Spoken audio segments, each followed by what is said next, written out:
Ini pengalaman kami.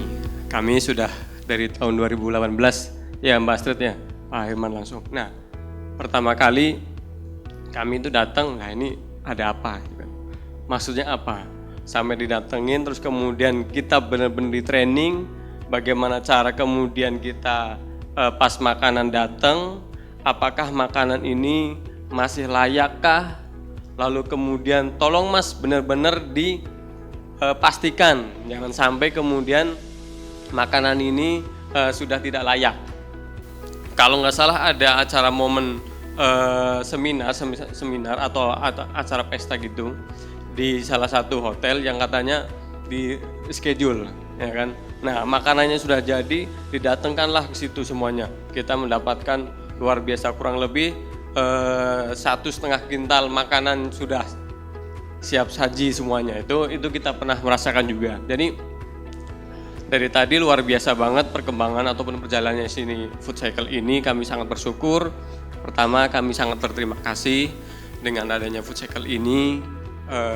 Anak-anak asuh kami ataupun anak-anak didik kami ini, mereka sangat terbantukan. Yang tadinya ini kan mereka itu ya benar yang tadi di video pun luar biasa, itu yang pernah kami rasakan gitu kan.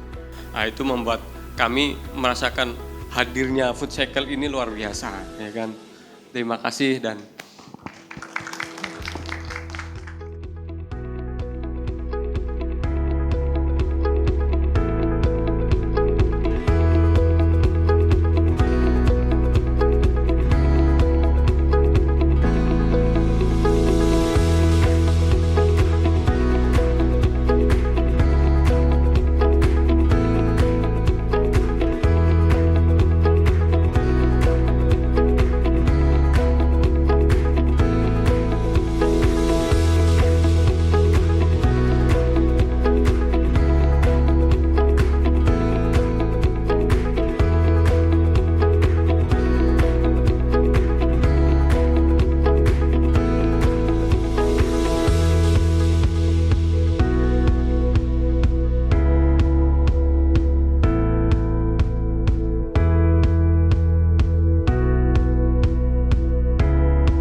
wah, kurang semangat nih. Saya tes dulu ya semangatnya. Mungkin bagian sini dulu kali ya. Selamat siang. Luar biasa. Yang sini jangan mau kalah. Selamat siang. Semuanya yuk. Selamat siang semuanya. Boleh tepuk tangannya buat kita semua. Luar biasa, ini dia semangatnya. Selamat datang dalam acara Seminar Food Cycle Indonesia yang bertemakan Journey to Sustainable Development through Practical Collaboration with Food Bank. Tentunya acara ini diselenggarakan tidak sendirian, bukanlah hanya Food Cycle Indonesia sendiri, namun juga bekerja sama dengan International Business Council for Sustainable Development or IBCSD, gotong royong atasi susut pangan di 2030 atau GRAS 2030, Gabungan Produsen Makanan Minuman Indonesia atau GAPMI, dan juga Filantropi Indonesia. Tentunya hadirin sekalian yang telah hadir pada siang hari ini juga telah menyiapkan waktu terbaiknya, telah datang tepat waktu, terima kasih banyak sekali lagi. Dan saya yakin nih, kita semua pada siang hari ini ingin belajar, ingin berdiskusi, dan tentunya ingin menambah pengetahuan mengenai apa itu food bank, mungkin apa itu food cycle Indonesia, dan bagaimana sih untuk meraih sustainable development itu dalam industri yang saat ini kita jalani. Maka dari itu, kami Food Cycle Indonesia juga merasa sangat bersyukur kehadiran orang-orang hebat, pembicara hebat pada siang hari ini, dan izinkan saya untuk menyapa satu persatu ya Bapak Ibu. Please welcome for our speaker, Bapak Hidayat Nur Wahid, Wakil Ketua MPR RI dan anggota DPR RI, yang pada siang hari ini diwakilkan oleh Bapak Ali Salmande, staf ahli dari Bapak Hidayat Nur Wahid. Kepada Ibu Indah Budiani, selaku Eksekutif Director Indonesian Business Council for Sustainable Development or IBCSD. Kepada Ibu Astrid Paramita, selaku Co-founder and CEO Food Cycle Indonesia. Dan kepada Bapak Herman Andrianto, Co-founder Food Cycle Indonesia. And please give our warmest welcome for our keynote speaker, Craig Namit, Director of Field Service of the Global Food Banking Network. We're very honored to have you here, sir. And I hope you have a wonderful time here in Indonesia. And of course, to all distinguished guests of today's event, once again, welcome. Senang sekali saya pada hari ini, Natasha Manuela, dapat hadir di tengah Bapak Ibu sekalian dan dapat memandu acara hari ini hingga selesai. Now we're about to start this event, but before that, let's pray together to have a wonderful time in this event and for success of this event. Sebelum memulai acara pada hari ini, marilah kita bersatu dalam doa menurut kepercayaan masing-masing. Berdoa dimulai.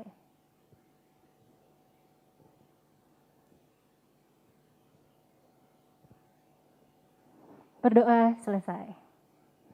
Selanjutnya kita juga akan bersama-sama mengumandangkan lagu Indonesia Raya. Bapak Ibu sekalian, saya mengundang dengan hormat untuk dapat bangkit berdiri untuk mendengarkan lagu kebangsaan. To all audience, please arise for Indonesian National Anthem.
start today's event, I would like to invite Mrs. Astrid Paramita, co-founder and CEO of Food Cycle Indonesia, to deliver the opening remarks.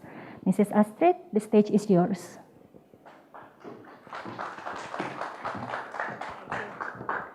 Selamat siang Bapak Ibu hadirin sekalian yang terhormat, Mr. Craig Nemitz from USA, juga dari Ibu Indah dari IBCSD, Mas Brian, Ibu Tunti Buntaran mewakili GAPMI, dan juga Bapak Ali mewakili Pak Hidayat ya karena berhalangan hadir. Terima kasih banyak hadirin dari food manufacturers, dari perusahaan, teman-teman volunteer dan juga rekan-rekan FLO yang ada di sini. Saya Astrid Paramita, kenalkan diri dulu ya, Astrid Paramita, selaku CEO dan co-founder dari Food Cycle Indonesia. Hari ini welcome untuk semuanya dan sungguh terima kasih banyak untuk meluangkan waktunya karena ini udah hari Jumat ya, gitu, udah mau weekend. Hari ini sebenarnya mau ngomong apa lagi sih Food Cycle? Kita pengen belajar gitu, bagaimana sih atasi isu food waste dan juga isu kelaparan. Dan ada keywordnya setelah banyak ngobrol-ngobrol dengan berbagai pihak bahwa itu sebenarnya bisa diatasi dengan kolaborasi gitu. Makanya sebenarnya kalau program GRASP itu udah it says everything ya, gotong royong, which is bahasa Indonesia, it's the Indonesian for collaboration, atasi susut pangan gitu, food waste and loss. Nah, tapi kali ini kita akan lebih praktikal lagi, jadi nanti hopefully bisa enjoy ya presentasi dari tim. Untuk kita bisa belajar dari negara-negara lain, dari kolaborasi apa saja yang telah dilakukan gitu, karena sebenarnya banyak cara-cara kreatif yang bisa dilakukan untuk kita bisa mencapai goal ini. Gitu aja dari saya. Dan oh ya, sebelumnya terima kasih banget dan mohon maaf tadi agak lama untuk menunggu di antigen karena memang kasus lagi agak naik lagi gitu, tapi kita pengen aman, acara ini aman, dan nanti setelah selesai acara akan ada snack time. Di situ ada produk food cycle yang bisa dicoba, semoga berkenan. Segitu aja dari saya, terima kasih sekali lagi, semoga enjoy acaranya. Thank you. Terima kasih Ibu Astrid. Betul sekali, kami Food Cycle juga terus mengusahakan yang terbaik untuk tetap menjaga protokol ya Bapak Ibu sekalian. Baik, selanjutnya mari kita sambut Ibu Indah Budiani, Executive Director of Indonesian Business Council for Sustainable Development, untuk memberikan kata sambutannya. Kepada Ibu Indah dipersilahkan.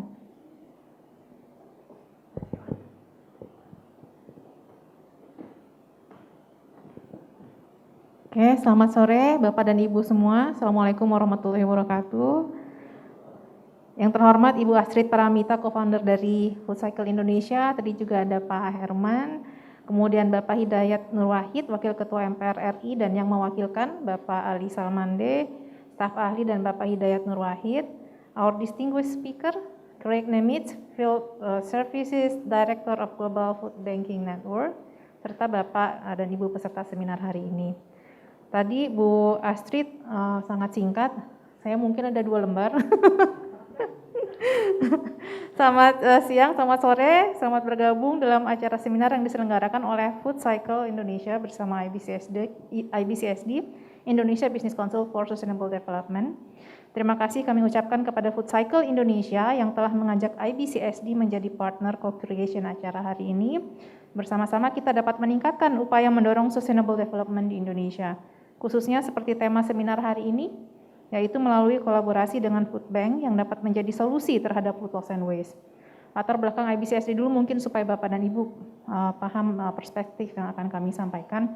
IBCSD adalah CEO-led association, jadi kami adalah asosiasi yang dipimpin oleh para CEO. Saat ini ada 46 perusahaan. Jadi kami akan berikan perspektif kami terhadap acara hari ini. PBB memperkirakan bahwa populasi di dunia akan tumbuh mencapai 9,7 miliar manusia di tahun 2050. Dengan populasi saat ini yang sudah hampir mencapai 8 miliar, kita masih kesulitan untuk memberikan akses makanan yang layak. Dikutip dari Global Hunger Index, itu ada 47 negara yang memiliki status extremely alarming dan serius. Sejumlah itu pula yang diperkirakan akan gagal mencapai target zero hunger di 2030. Di mana Indonesia? Indonesia sendiri di tahun 2021 sudah masuk di level moderate, tetapi sangat tipis dengan batas level serius, jadi hampir serius Indonesia. Di sisi lain, harga pangan global juga terus meningkat. Ini kita kalau lihat berita itu harga cabai lah apa naik semua ya. Data Food Price Index dari FAO menunjukkan kenaikan sebanyak 55,2% antara bulan Mei 2020 hingga Februari 2022. Dan nilai ini merupakan tertinggi dilihat sejak 3 dekade terakhir. Hal ini dipicu beberapa hal seperti mulai bangkitnya ekonomi sejak pandemi, kemudian tingginya biaya transport, harga pupuk, kemudian diperparah dengan konflik global seperti konflik Ukraina-Rusia. Nah, Data-data ini menunjukkan tantangan yang nyata dalam memenuhi akses pangan untuk semua orang. Mike Berners-Lee dalam bukunya yang berjudul There is No Planet B, ini buku yang sangat terkenal sekali di kalangan sustainability enthusiast ya. Beliau menyebutkan salah satu skenario agar kita dapat mencukupi kebutuhan pangan 9,7 miliar orang di tahun 2050 tadi dengan pola produksi pangan seperti saat ini, jadi yang as usual ya, itu adalah dengan mengurangi konsumsi berlebih, terutama mengurangi konsumsi produk daging dan susu, dan juga mengurangi food waste. Nah, di sini menjadi jelas bahwa mengurangi food waste atau food loss and waste yang kita kenal merupakan salah satu aksi paling penting dalam menjaga keberlanjutan pemenuhan kebutuhan pangan di masa depan. Sustainable Development Goals secara eksplisit melalui SDG 12.3 itu menargetkan pengurangan sampah makanan sebanyak 50% pada tahun 2030 di sepanjang rantai makanan dari produksi sampai konsumsi rumah tangga. Sekarang 2022, jadi punya 8 tahun lagi ya untuk mengurangi tadi 50% itu. Mengurangi food loss and waste selain mengurangi dampak lingkungan juga dapat berkontribusi kepada pemenuhan kebutuhan pangan. Secara tidak langsung pengurangan food loss and waste di level produksi dengan meningkatkan efisiensi dapat mengurangi lonjakan harga pangan.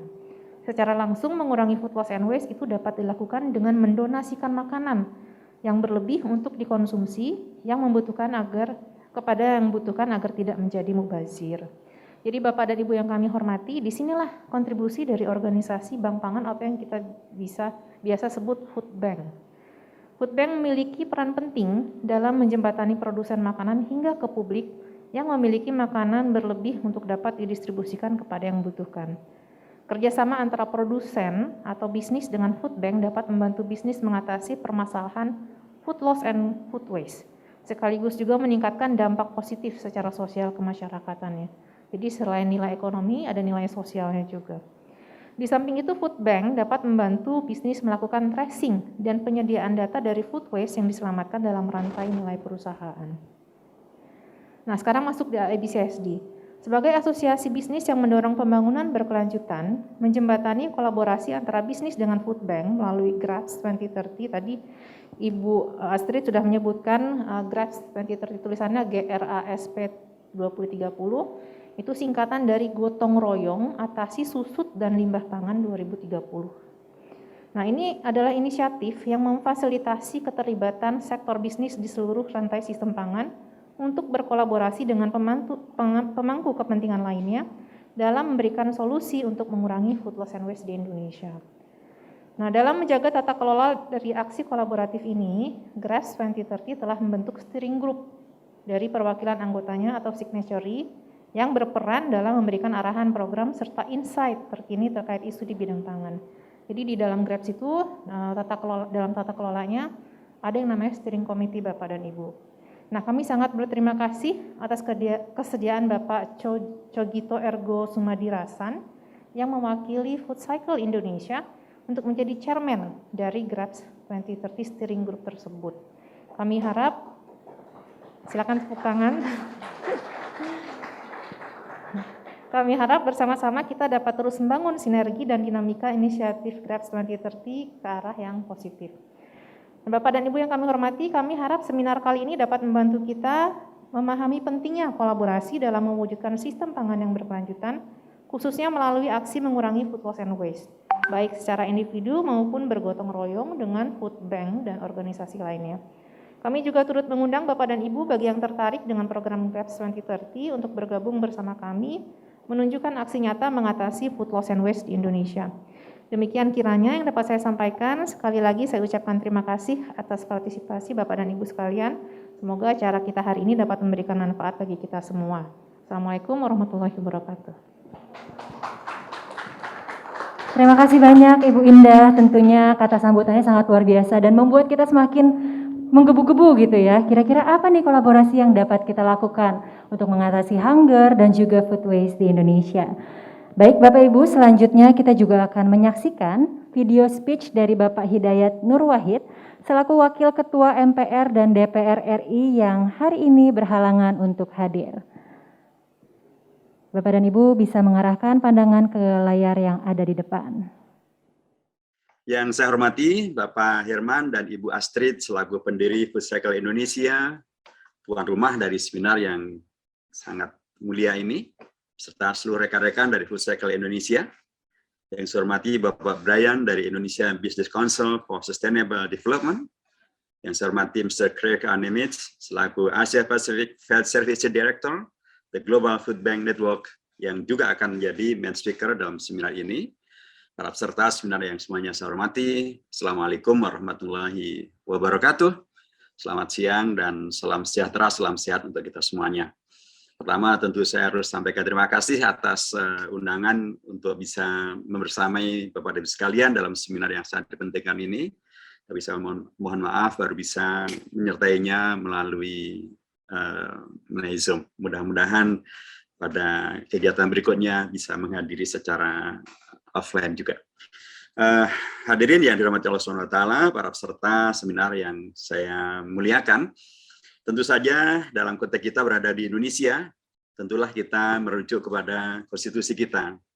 Undang-Undang Dasar Negara Republik Indonesia tahun 1945, terutama pada pasal 34 ayat 1, secara tegas telah menyatakan bahwa fakir miskin dan anak terlantar dipelihara oleh negara.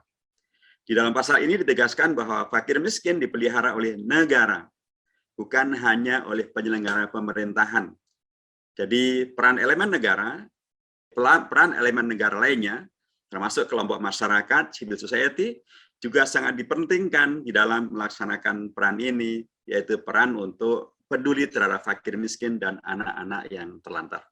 Sedangkan pada pasal 28C ayat 1 menyebutkan setiap orang berhak mengembangkan diri melalui pemenuhan kebutuhan dasarnya, berhak mendapat pendidikan dan memperoleh manfaat dari ilmu pengetahuan dan teknologi, seni dan budaya, demi meningkatkan kualitas hidupnya, demi kesejahteraan umat manusia.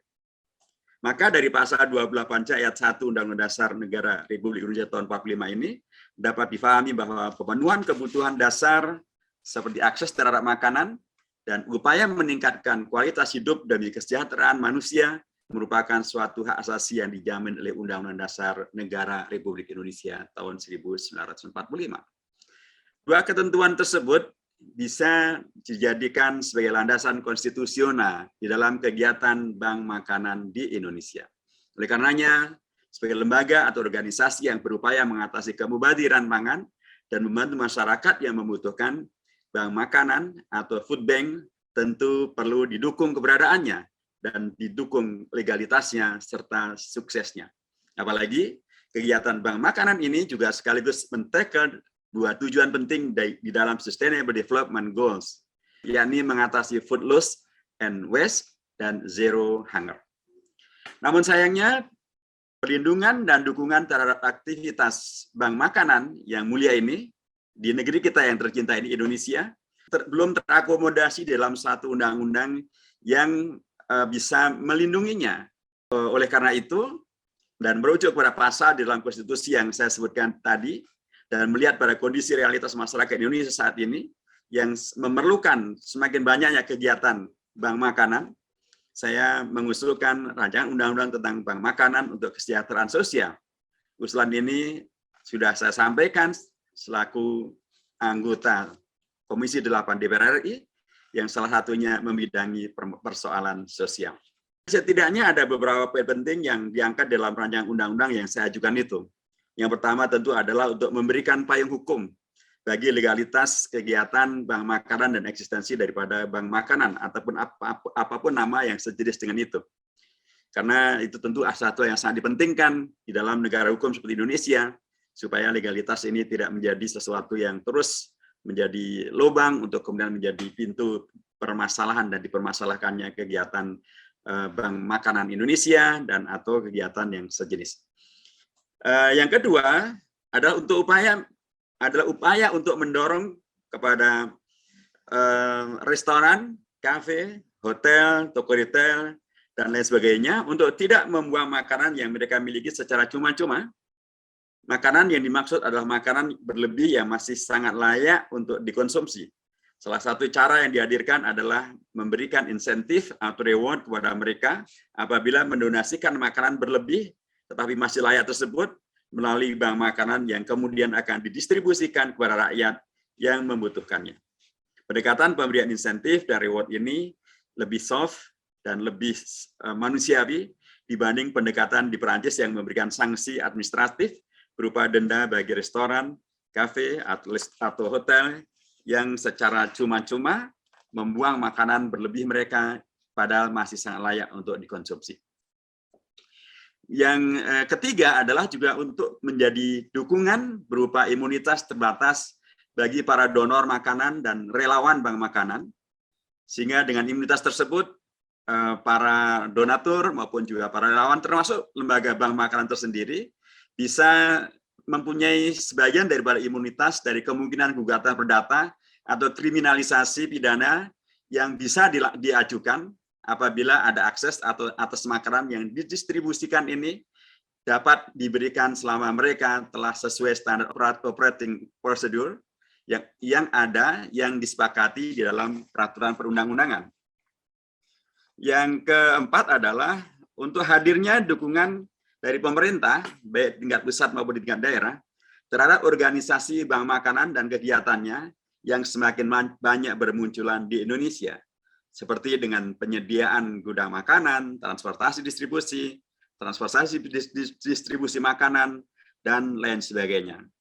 Dan hal yang semacam ini sangat dipentingkan dan sangat wajar dilakukan oleh negara karena bank makanan dan para aktivisnya, para relawannya telah membantu negara melaksanakan kewajiban negara terhadap para fakir miskin dan terhadap mereka-mereka yang memerlukan bantuan makanan dan atau bantuan sosial dari negara. Dan alhamdulillah rancangan undang-undang bank makanan yang saya ajukan tersebut telah disetujui oleh DPR untuk masuk ke dalam program legislasi nasional jangka menengah dari tahun 2020-2024 di DPR RI, dan saat ini naskah akademik dan draft rancangan undang-undang bank makanan untuk kesejahteraan sosial telah selesai disiapkan oleh tim kami, dan kami juga telah share kepada para pemangku kepentingan terkait termasuk Food Cycle Indonesia ini untuk mendapatkan masukan, pengayaan, kritik, saran sebagai sesuatu yang sangat terkait dengan proses pembuatan suatu rancangan undang-undang, yaitu adanya masukan dan atau aspirasi daripada masyarakat yang sangat terkait dengan rancangan undang-undang ini. Oleh karena itu, saya juga sedang memperjuangkan untuk dapat dimasukkannya rancangan undang-undang ini ke dalam program legislasi nasional prioritas supaya segera bisa dibahas oleh DPR dan disepakati bersama dengan pemerintah, karena hajat masyarakat terhadap bank makanan dan produk-produknya sangatlah semakin dipentingkan. Kehadiran rancangan undang-undang bank makanan untuk kesejahteraan sosial ini sangat diperlukan dan sangat dibutuhkan untuk mendorong berkembang dan tumbuhnya organisasi bank makanan di Indonesia. Apalagi Indonesia saat ini sedang mengalami darurat kemubaziran pangan.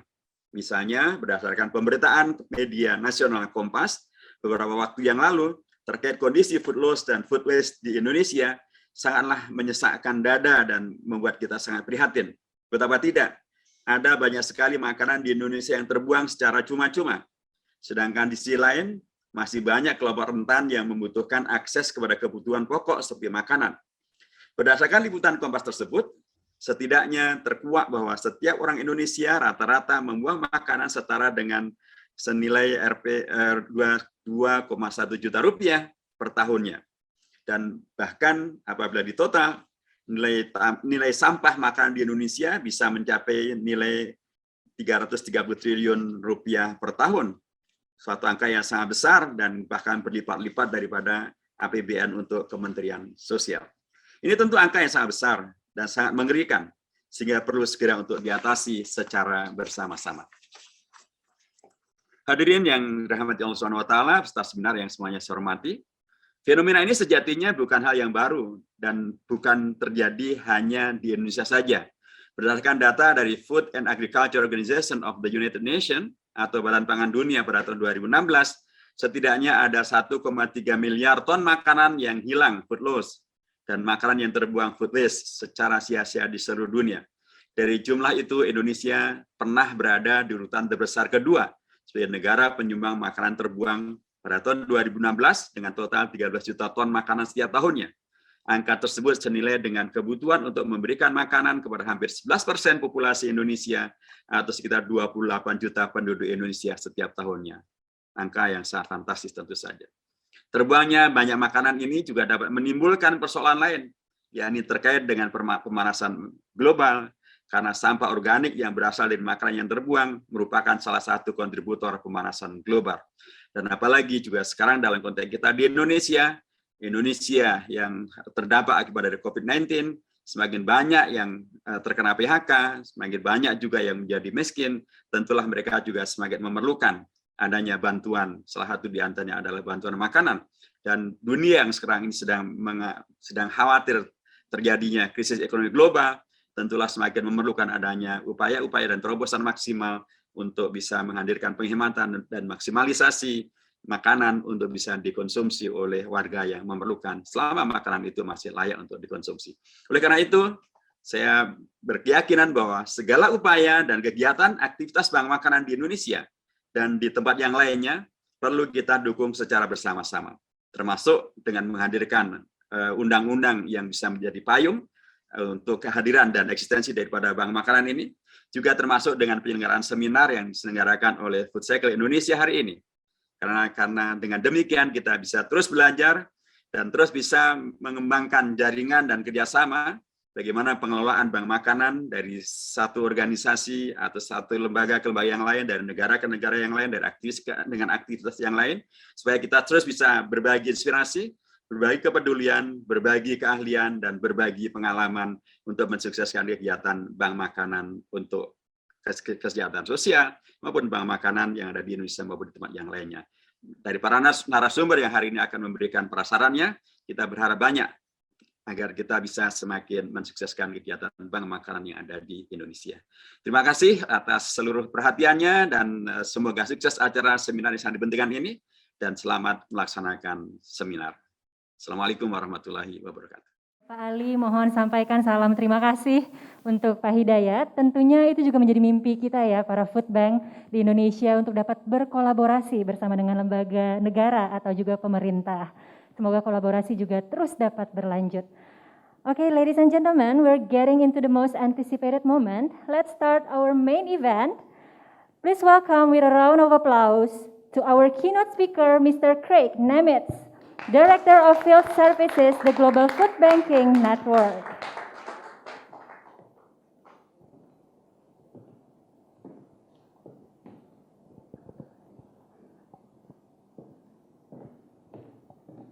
Thank you very much.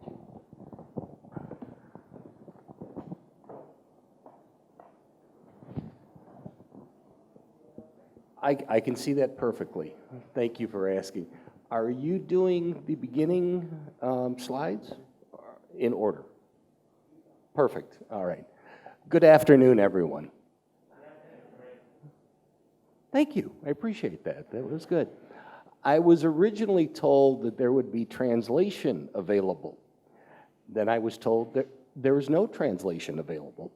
So I will try to speak slowly and clearly and in English. If I start speaking American, would somebody stop me and remind me that English is what's needed here today? As you've heard a couple of times already, my name is Craig Nemitz. I am the Director of Field Services for the Global Food Banking Network based in Chicago. I came to work with our friends at Food Cycle a few years ago, and sadly, COVID kept me from returning. Last year, I participated in this event virtually, sent in a video, not near as good as the video you just saw, but one of the things I had closed that video with was, hopefully in 2022, we will be doing this in person. And here it is, 2022, and we are doing this in person. If I could just predict lottery tickets that way, I would be a happy person. But anyway, I was asked to put some presentations together here about the journey to sustainable development through practical collaboration with food banks. Wow, that is a mouthful. But I will try to do my very best and ask if you would please advance the slide. Thank you. Before we begin this journey, though, I think we need a few clarifications and a few things to understand before we go too far.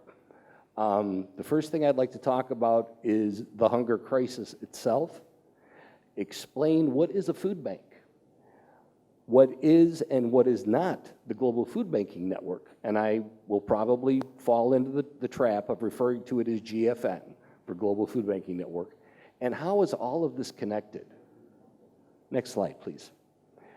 There is a global hunger crisis. I think everybody in this room recognizes that fact. Otherwise, we would not be here. It's not just an Indonesia crisis. It's not just a Jakarta crisis, and not just a regional crisis. This is something happening all around our planet. And because of conditions that are changing day to day in parts of the world, the crisis is actually getting worse. And hunger impacts all of these things you see on this list here. You know, child development, their ability to learn, education, their health, of course. Economic self-sufficiency for families, for individuals, for cities, for towns, for communities, for families. Productivity is off. And I will actually pick up on something that Herman will talk about later today. And social stability. People don't necessarily associate hunger with social stability.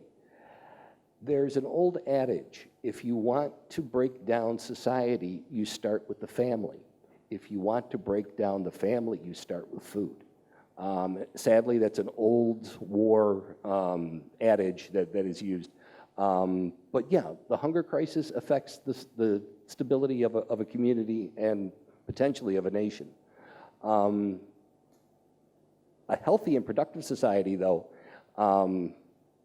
doesn't have any of these problems. And right now, we're not really healthy and productive in many parts of the world. Hunger is preventable. This is something that in 1999, a group of American pediatricians, doctors, labeled hunger, not malnutrition, I'm talking day-to-day hunger, chronic hunger, as a disease. And that was mind-blowing for a lot of people because it is a disease and it's one we can all help prevent.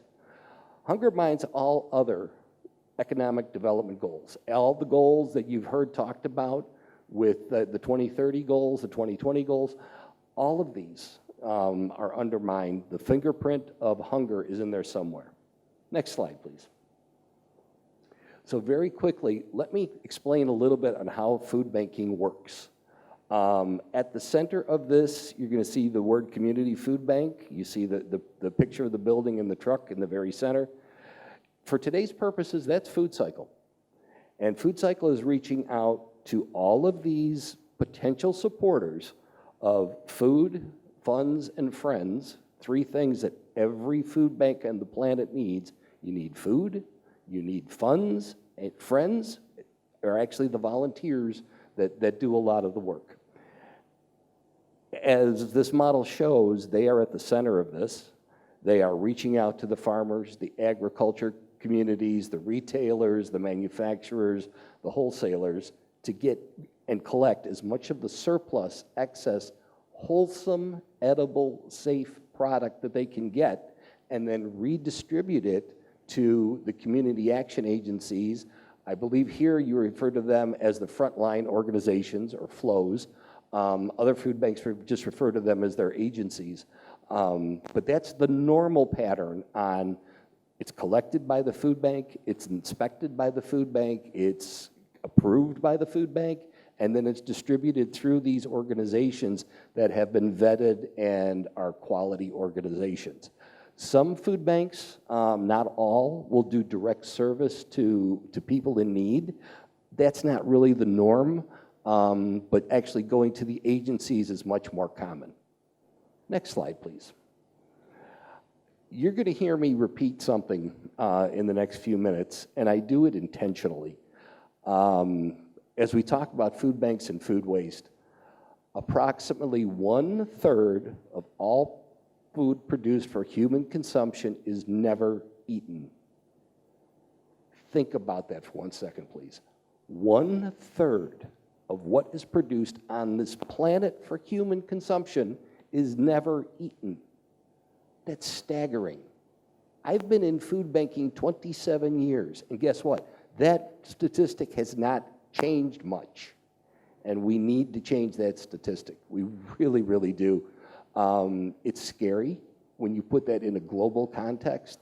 Imagine, you're fixing dinner at home for your family. You take 1/3 of what you just prepared and throw it in the trash. Would you do that? Of course not. But we do that on a global level, on a societal level, and that is just wrong. We've got to fix that. Every year, consumers in the wealthy countries waste almost as much food as the entire food production of sub-Saharan Africa. That is just crazy. That is just crazy. Food banks source and take in as much high nutrition food, including dairy products, proteins, and produce from all sectors. If it's a fishery, if it's a manufacturer, if it's a canner, if it's a supplier of ingredients. You know, food banks are going after everything they can possibly grab that is still within shelf life and still available to redistribute to those organizations and to people in need. One more slide, please. It is a paradox. Again, here it is. You're hearing it a second time. Intentionally, 1/3 of all food produced for human consumption is wasted. Wow. I hope that bothers everybody in this room as much as it bothers me. Food waste harms the environment. Landfills produce methane gas, a greenhouse gas that contributes to global warming. And the economic impact of all the food wasted last year on this planet totaled over 400 billion, that's billion with a B, US dollars. Nuts. How we ever got to this point in our society, and I mean our society as the global family, is staggering. It really is. Next slide, please. We have the power to change this. The food banking model works. The first food bank in the world was a concept of a gentleman by the name of John Van Henkel in Phoenix, Arizona in 1967. John had absolutely no intention of creating the movement that is now worldwide with food banks. He was trying to prevent a woman and her 2 children from having to go into a trash dumpster behind a bakery to find bread. He saw that and went, no, I cannot let this happen. He then approached his church. They decided, well, guess what? We're going to go around and start collecting surplus, excess product from the bakeries and from the grocery stores, and the concept caught on. So within a couple of years, they went from one food bank, then the idea was heard about and spread across the U.S. Within a couple of years, there were 18 food banks. After that, there was 30. After that, all 50 states. And Puerto Rico had a food bank, and then a national network was created. So this has been like a virus. And I know after COVID, I shouldn't use that term anymore, but it was something that was so unique and so popular that it caught on. It spread outside the US, it spread to Mexico, it spread to Canada. Somehow or another, it jumped to Europe, and the Europeans ran with the idea. Now it is, that's why I work for an organization called the Global Food Banking Network. If there was a galactic food banking network, I'd want to be a part of that as well. But we have, you know, the model has not changed. It is the one that I showed you on that first slide, where the food bank is the center of that universe, because it works. It's proven time and time again that it works. Food banks are also interconnected, not only to the charities they serve and the people they serve, but they are an essential community asset. Every year, the Global Food Banking Network, up until 2020, conducted and convened a international conference for food bankers in our network.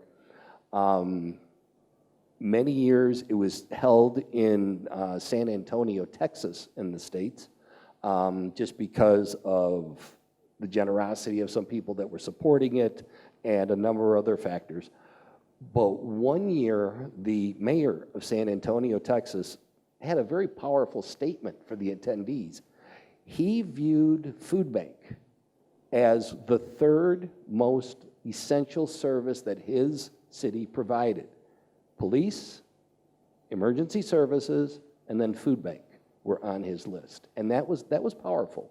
That was incredible to hear that a major metropolitan mayor in the United States would think that highly of food bank and the work that food bank does. Food banks capture perfectly edible, nutritious, safe surplus and redistribute it. If you ever hear anybody talking about, oh, they're taking waste, or they're taking leftover, or they're taking something that's not good, they are telling you wrong. Food banks must meet very, very high standards. As Astrid and Herman and Chogi and all of the staff can tell you, we do not tolerate missing the standards that are set. Food banks they have everything in common with for-profit food distribution businesses, except, number one, they cannot make money. Number two, they are in the public eye. They have to be above the standards set for the food industry, and it's challenging. It really is. Food banks, of course, are rescuing food that is less than perfect looking, but perfectly healthy. I was talking to a gentleman here a little bit ago that their company has a product that is a kind of a chicken-based product, and if it's not the right size, they can't sell it to their consumers. So there's negotiations going on now to get those less than perfect sizes to food cycle. The food is perfectly edible, the chicken is delicious, it's a great product, it's just the wrong size, come on. And we're gonna throw that away? No, that doesn't make any sense. Next slide, please. All food banks face challenges. All food banks strive to be efficient, effective, and flexible with the resources entrusted to them. Often, the logistics need, moving product from one place to another, is the biggest challenge. There is, and I will talk about this on another slide if I remember correctly, but there is no food shortage. There is no food shortage in this world. It's a logistics problem. There's places where there's excess and places where there's need. And I'm not saying places are thousands of miles apart or hundreds of miles apart. There's places in a city where there's surplus food, and in that same city, there is need. You know, it's just getting those two to line up and work together can solve a lot of these problems. Food banks spend about a half of their annual budget on transportation because they got to get the surplus to where it's needed. And in the meantime, you're holding up a sign, and I have no idea why you're doing that. I've got 15 minutes left. So you're either telling me to hurry up or you're telling me to shut up. Which one? Okay. I'm sorry, I wasn't prepared for that. We didn't prep that there was going to be a sign going up. So no, thank you very much. I will move faster. In many geographies, there's a tax incentive to donate product that is perfectly safe, perfectly good, and perfectly edible. There's some tax incentive to it. There's more than just corporate social responsibility. There's a real business decision to do this. But in many communities, many geographies, many countries, it doesn't exist. So for food banks to be successful in areas where there's no incentive for the business people to get on board, that says a lot. It says they believe in what the food banks are doing. Food banks are inbound and outbound. Boy, I wrote this and I don't understand what I'm saying. Food banks are inbound and outbound sites for temporary storage, inspection, handling, and processing of the items that are entrusted to them to be redistributed to local FLOs, to local agencies or local distributions that serve the poor. There are little opportunities for food banks to recap any of the costs involved with this, because food banks are distributing this product to those FLOs at no charge. So somebody's got to pay for the labor, for the electricity, for the fuel, for the trucks, for everything, because just like any other food processing business, food banks have expenses. Next slide, please. Again, need is often a logistics issue. Food banks rely heavily on volunteers, donated money, and donated products. Food banks must meet the same exacting standards for inventory control, food safety, inspections, audits, etc., but they're doing it as a nonprofit the same as a for-profit would have to do it. Next slide, please. Okay, what is GFN? What is the Global Food Banking Network? Craig, why in the world are you here? I can hear you all saying that.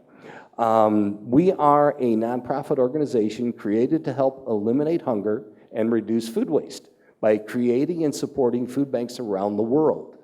My staff and myself, my bosses, everybody involved, there are decades of experience in the traditional food banking model that we bring to the table, and we try to share that with the food banks in our network. Currently, GFN is supporting food banks in 44 countries, so we must be doing something right. We keep growing. We're actively assisting new food bank developments in several areas. Our teams have extensive background in food bank development and administration. The gentleman in that middle picture there, not only for many years was he my boss, but he is a deep personal friend as well.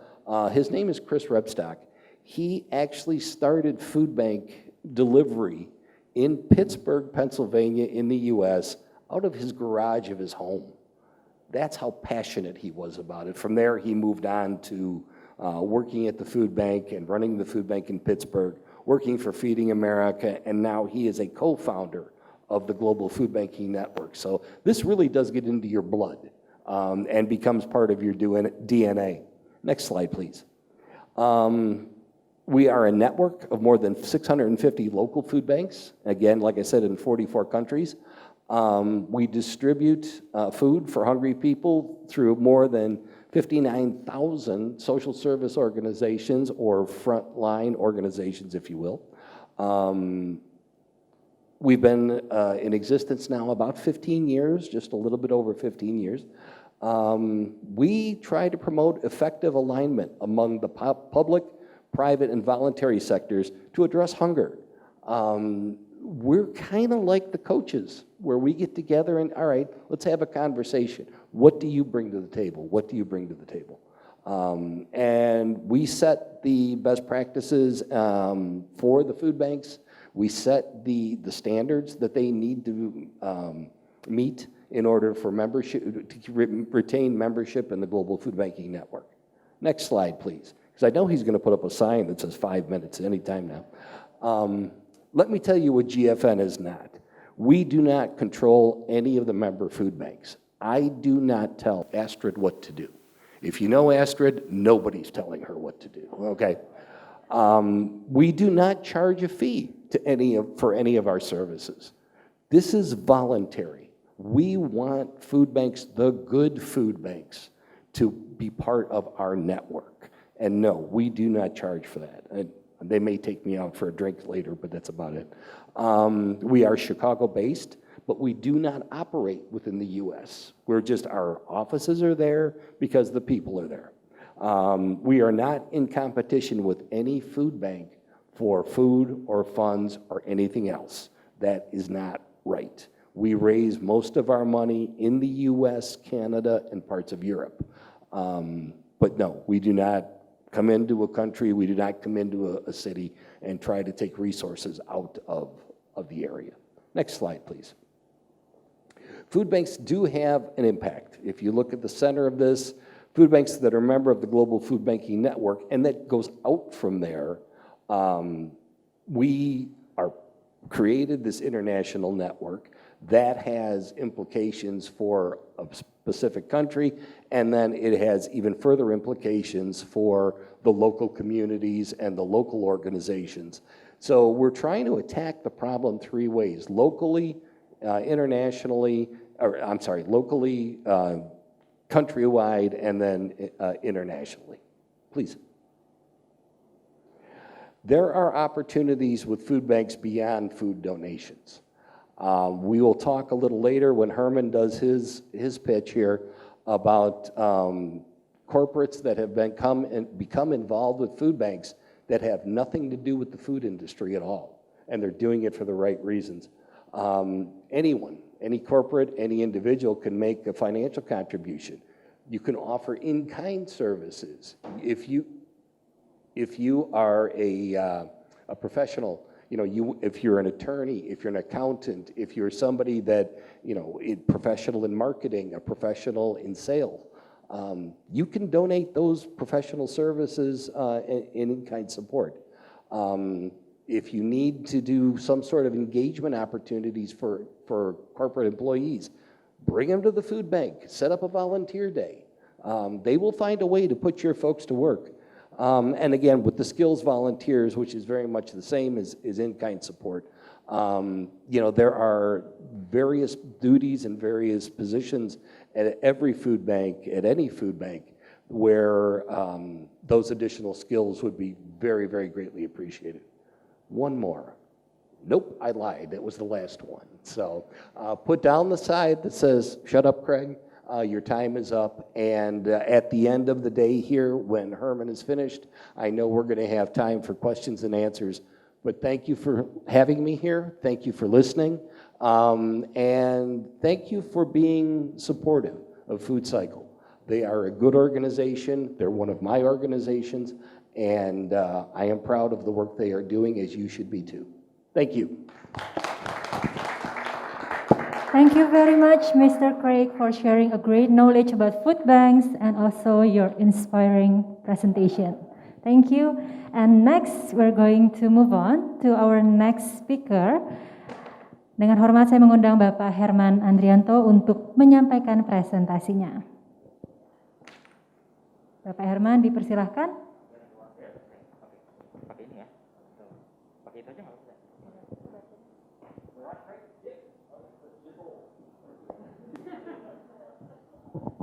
Oke, thank you, Aca. Saya minta izin teman-teman nggak di atas panggung boleh ya. Aca is our very own Miss Indonesia. She was crowned in 2016, and we're really blessed to have her as one of our board members and also an advisor on our publicity. Thank you, Aca. And if I may excuse, I need to take off my mask because my presentation will be a bit long.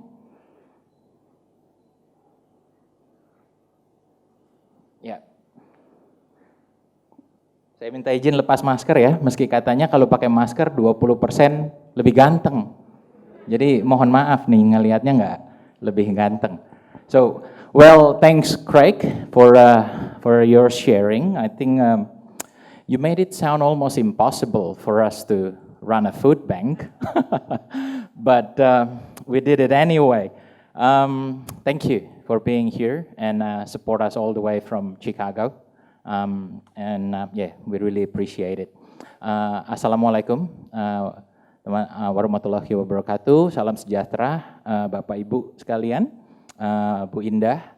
Terima kasih Mas Brian, Bu Tuti di mana ya? Terima kasih atas bantuan dari GAPMI, Pak Ali mewakili Pak Nur Hidayat, dan Mbak Femi.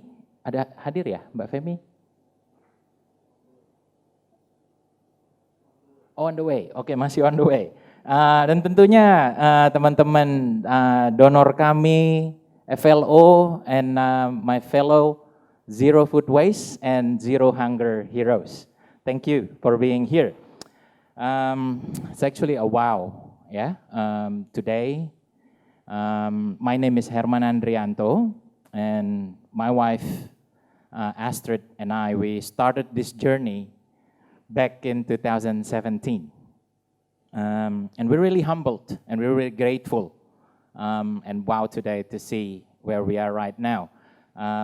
Especially untuk teman-teman yang udah support kami, our early supporters like NutriFood. I think I saw a representative from NutriFood, Holland Bakery, and McDonald's. I still remember Pak Chris came to our humble beginning in Kayu Putih. It was just a rented house for us, and he checked our little freezer to donate sambal mata. It was back in 2018, and we are really grateful that we can achieve what we have achieved today. Well, this journey is a journey that we need to do together. Yeah, we started with the power of collaboration with Bright Story and Gojek in our first program, A Blessing to Share, picking up food from weddings and redistributed them, right? And I think we should keep doing this many more collaborations together. That's the keyword ya tadi, from gotong royong untuk atasi susut dan limbah pangan di 2030. Back then we were doing food driving, so it was point to point. Yep. So we didn't even touch the food much, and we were trying to sell banana cakes, and we play with the black soldier fly to see if we can be sustainable. Until then, we met GFN, Mr. Nemitz, in mid 2019, and he made us excited about the idea of food banking. Yeah. So since then, we learned more about it, and we set our focus to build a food bank network in Indonesia. So let us share with you some of our findings when we still could travel back in 2019. I visited Food Bank Victoria. Food Bank Victoria. It was established in 1930. It was in a different name. It was a relief for the Great Depression back in 1930. Only in 2011, it goes under Food Bank Australia, and it's changed to Food Bank Victoria. Today, they've served 1 million people in Australia and annually distribute 86.7 million meals. That's approximately 17,000 tons of food. So if you go to the next slide, Kuku, that's the image of some photographs of their operations. That cherry tomatoes, that was, when I was there, the tomatoes was just arrived. It went to a supermarket, one of the largest supermarket in Australia, and the size was not quite right. So there were 2 trucks that were rejected by the supermarket, and it went straight to the food bank. That day I volunteered. If you go to the next slide, Kuku, thank you. So I had the opportunity to volunteer in Food Bank Victoria, and as you can see, that's the image of their rackings. I couldn't remember how many pallets they can fit in there, and you could also see the size of their entrance.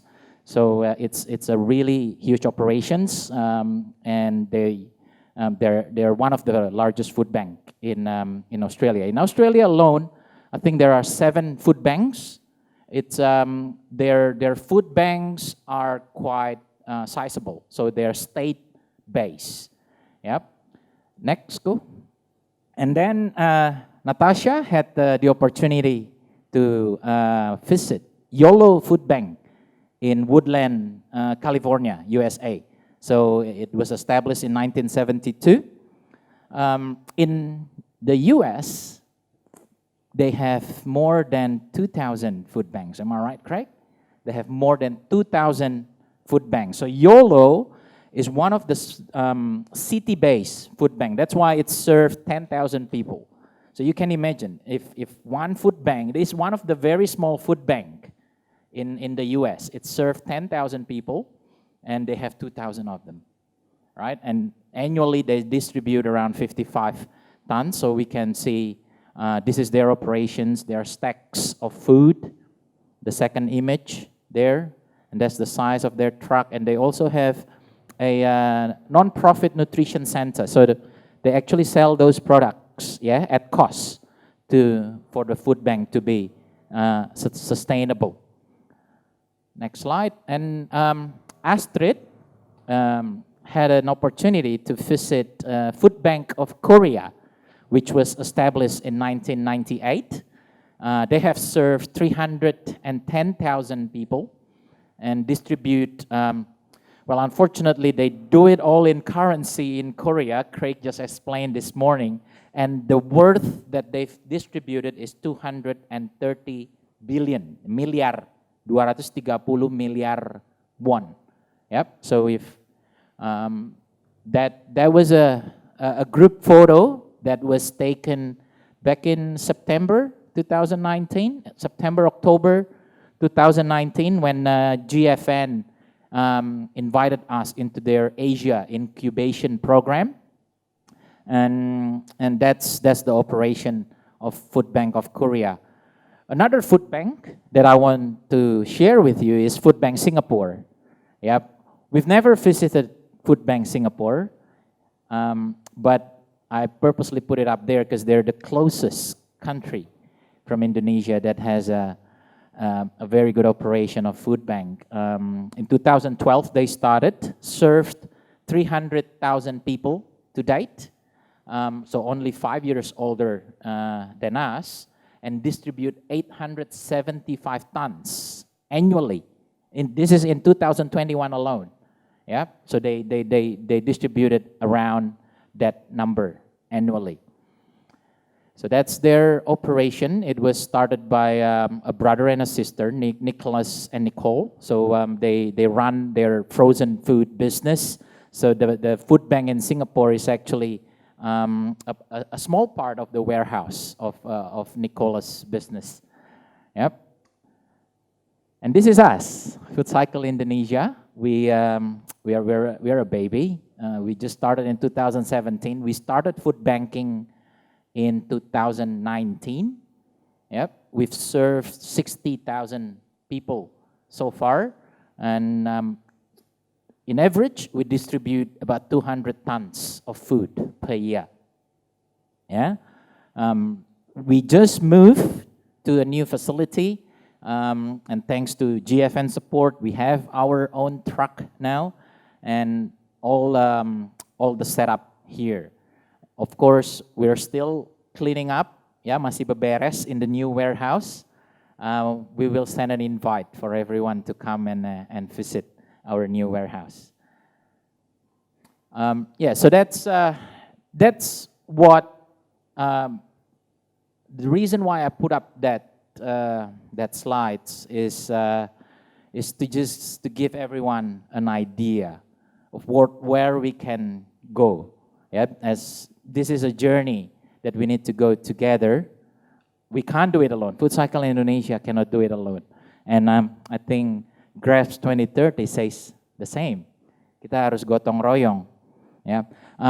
Before I continue to some example about creative collaboration, saya mau undang Ibu Jenny dari Wonderfood untuk share. Wonderfood salah satu rekan kami untuk distribusi, ya, dan juga melakukan gerakan serupa dengan Food Cycle Indonesia.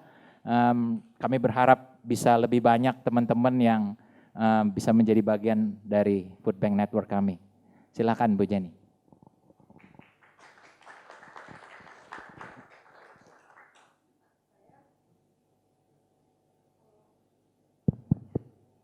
Selamat sore semuanya. Sebenarnya saya disuruh share mengenai testimoni semangat pagi Indonesia. Okay. Tapi ini tiba-tiba kok kayak cerita soal Wonderfood juga atau gimana Pak? Boleh, boleh. Share dengan semangat pagi Indonesia juga boleh Bu. Oke. Ya, perkenalkan saya Jenny, saya dari Wonderfood Indonesia. Kita yayasan sosial juga. Do you want me to speak English or? Oke, ya, I'm sorry.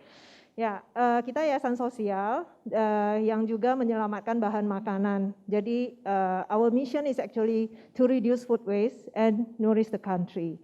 What we do, we actually do food rescue. we collect vegetables from the supermarket, which is actually they are going to throw away. Yeah, so we collect it and we actually cook it, and then we serve it in a rice and we distribute it to the people in need. We have a food truck. Yeah, normally we bring like around 300 boxes of rice, and we go to certain villages and we distribute it to the people in that village. Of course, we give permission also to the, they call it RT, yeah, just to make sure that everything is organized, everything, yeah. Yeah, that is what we do before the pandemic. And we actually charge the people who take the food with 2,000 rupiahs. 2,000 rupiahs equivalent to, I think, yeah, very cheap for Indonesian, yeah. Sometimes we give chicken, fish, or eggs. Yeah, so after pandemic, then all change. Yeah, we keep doing that. We put everything in a box. Before that, we actually serve, it's like, we ask them to bring the plate and they serve it to the people. Yeah, so we put it in a box and then we still go to the villages and distribute, yeah. So with the conditions, with the difficult conditions now, we actually changed this movement. Now we are collecting donations, still the vegetables, but we do not cook it anymore. Yeah, we just give it to the orphanage institutions who are need that. Yeah, thank you to Food Cycle. Actually, we are actually very grateful to Food Cycle that have a lot of, they support us a lot. They give us the breakfast package. They call it Semangat Pagi Indonesia, and we distribute it to 234 kids. Yeah, they are in 5 schools. Yeah, they are in 5 schools. They are actually, one of the schools is actually in Kolong Jembatan. How to call it? Under the bridge. Yes, Kolong Jembatan. Yeah, they stay there. And actually the teachers is also staying there. So they are actually from kids until grown up, so they stay there. Yeah, it's very sad if we know that there are still many people there, like living with poor conditions. Yeah, we give to 5 schools. One of school is that in under the bridge. The other school is actually very small schools. The size of the school is actually 3 by 3. Yeah, if yes, 3 by 3. Yeah, it's a very small schools, but I mean, yeah, they just have to do it, right? So yeah, actually, when Food Cycles team asked me to share a testimony, I asked them how do they feel? Yeah, after they receive the package, they actually feel very happy. They received the package because they in fact didn't have breakfast at all. Yeah, so they receive it. Yeah, of course, they're happy, they're grateful. They can bring the food to their home and the family can eat together. Yes, and I just want to share the recent collaboration from Food Cycle to us. Like they give frozen dove. Yes, this is, for me, I feel it very amazing because they give us 12,000 frozen dove, send it to our kitchen. So I have to oven it. My target is 2,000 per day because 12,000 if divided by 6, 12,000. 12,000 in, 12,000 out. Yes? Yes? Of course, right? 12,000 in, 12,000 out. Because the next week, they will send it again for another 12,000. Where to put it? Our freezers is not fit enough also. Although we have big one, but we cannot fit it. Yes, so what we do is like, so in my opinion, I'm very grateful. With the help of Food Cycle, we hire another 2 helpers to help us. So we only have 4 staff actually, 4 staff, and with another staff helper from, they bake the frozen dove to bread, yep, and we can feed 2,000 people. I find this is very amazing. How about if we work together, right, to help us to do the oven, and then we can feed it 2,000 people. So, yeah, I find we have to work together for this, to reduce food waste and to help our country as well. Yes, yeah. Okay, thank you, Bu Jenny. So I think that's a great example of collaboration we've done with Wonder Food. If I'm not mistaken, we have Food Bank Bandung in the audience and Aksata Pangan. Yes, in the audience. So Aksata Pangan is in Medan, Food Bank Bandung is in Bandung, right? And we are also talking about some collaborations with these food banks or food bankers, we call them. Okay. Next, I would like to share some creative collaboration. So it's not just about sending food and redistribute them, right? Frozen dough, baking them 2,000 a day. 2,000 a day is one example that we've been doing. And I would like to share some creative examples that other food banks have done as well. Cool. In Singapore, this is what we were inspired by. The donation box. I think Hero has kindly adopted our idea, and we are now in 7 locations with the donation box. Singapore has done 80 locations. So they work together with Shell's petrol station in Singapore and shopping malls. They have 80 locations of donation box. That's the left image. The second and the third image is a creative collaboration with Supercars community. Yeah, so they get this Maserati and V8 engine cars to deliver donated food to the needy. So there was an amazing event, and they raised quite a good donation for that event. In Australia, we also had a company called New Trog. Yeah, they're manufacturer of certified organic fertilizers. This is in South Australia, Australia Selatan, and they collect coffee grounds, and convert into fertilizers. And a portion of the sales goes to Food Bank South Australia. So that's another collaboration that has been done in Food Bank in South Australia.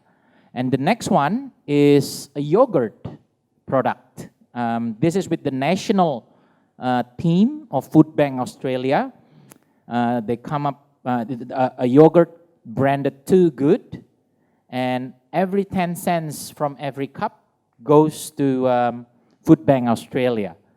So they've done a very, very good job, and it was good yogurt as well. I tried it before. In the Philippines, this is also another creative project. One of our project in the future will be farming. So I think this inspired us as well. There is an empty lot in a public housing project just in Tagwik area, and they converted into an urban farm. Yeah, and they've raised 30 kettles in that area, and also some crops that can feed the beneficiary of Food Bank Philippines, which is Rice Against Hunger in the Philippines. Next, go. Oh, this is also another exciting collaboration of feeding Hong Kong, in Hong Kong and Cathay Pacific.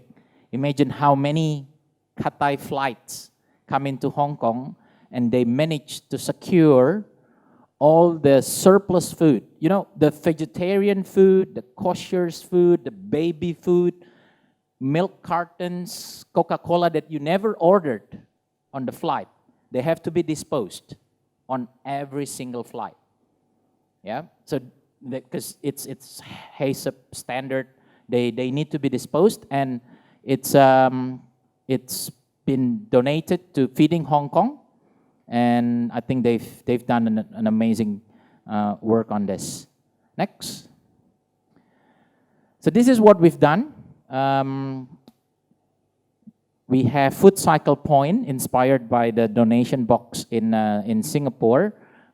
We have 3 in IKEA and 7 locations in Hero Supermarket and 1 in FX Sudirman. Yeah, and next slide, cool.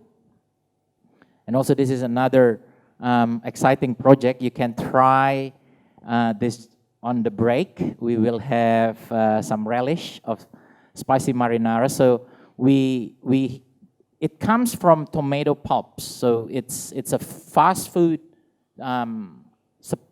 chain supplier. They supply tomato slices, but they don't use the middle of it. Tengahnya dibuang. Yeah. So every day there are hundreds of kilograms of tomato being disposed. So we convert them into a spicy marinara sauce. Yep, and the champion of it is actually Acha. She came up with all the branding and the campaign for our spicy marinara sauce. In fact, when you're going home, you'll get a voucher to buy one and get one free. So we're doing a promotion in our Tokopedia, so you can have a try at home. It's very nice. I tried it. Jadi gantinya sambal aja di rumah. Okay, so next is our collaboration with Unilever, Saus Jawara. So we're running an Instagram campaign to give away 1 post equals to 1 donation. Then what they need to do, they need to take a photo of their empty plates. Yeah, their empty plates using Saus Jawara. So makan sampai habis kalau pakai saus Jawara ceritanya, gitu. Jadi, and we got 3,000 products. We got 3,000 products donated to Food Cycle with this collaboration. And of course, we will have more amazing ideas from our fellow Zero Food Waste and Zero Hunger heroes. You're more than welcome if you have other ideas of collaboration, and we're really grateful of everyone to be here. Thank you. Thank you very much, Ko Herman, for comprehensive presentation. And as Mr. Craig have mentioned before, that we're having a Q&A session. So I would like to invite Mr. Craig, Mr. Herman, and Mr. Chogito as General Manager of Food Cycle Indonesia to be on stage to have a Q&A session. Hadirin sekalian, bagi siapapun yang ingin bertanya dipersilahkan di dalam mungkin sekitar 30 menit ke depan. Dan saya ingin memberitahukan juga info bahwa nanti akan ada door prize. Jadi door prize-nya apa? Itu adalah voucher menginap di 101 Urban Tamrin, Jakarta. Bagi yang bertanya. Jadi jangan sia-siakan kesempatannya ya Bapak Ibu sekalian. Nanti kalau misalnya ada yang bertanya bisa dimasukkan ke nama-nama yang akan siapa tahu beruntung gitu ya, mendapatkan 1 voucher menginap di 101 Urban Jakarta. Baik, kalau begitu langsung saja kita mulai sesi tanya jawab. Bagi siapapun yang ingin bertanya boleh segera mengangkat tangan, nanti akan diberikan mic oleh tim kami. Baik, ada yang ingin bertanya? Boleh, Bapak yang di tengah. Udah ada 2 ya, berarti mungkin ditampung dulu kali pertanyaannya ya? Atau langsung saja, oke. Kalau begitu untuk Mas yang di belakang memang, oke. Oke, saya izin lepas masker ya takut nggak kedengeran. Okay, allow me to introduce myself. My name is Bramanuel. I am representing PPM School of Management, which is an academia community of Indonesia in Indonesia. This session of seminar, I think, is very enlightening to me personally, and also to the school, since my boss sent me without giving me any briefing about what seminar I would be attending. So I kind of confused and without zero network here, but seeing such wonderful presentation and vision and mission and collaboration from Food Cycle and also Global Food Banking, I can, as a representative from academia, I know that bringing social change usually heavy partnership, very, what is it, like, it's involves a complex collaboration which there's a model that called pentahelix collaboration, which involves the government, community, media, academia, and also such.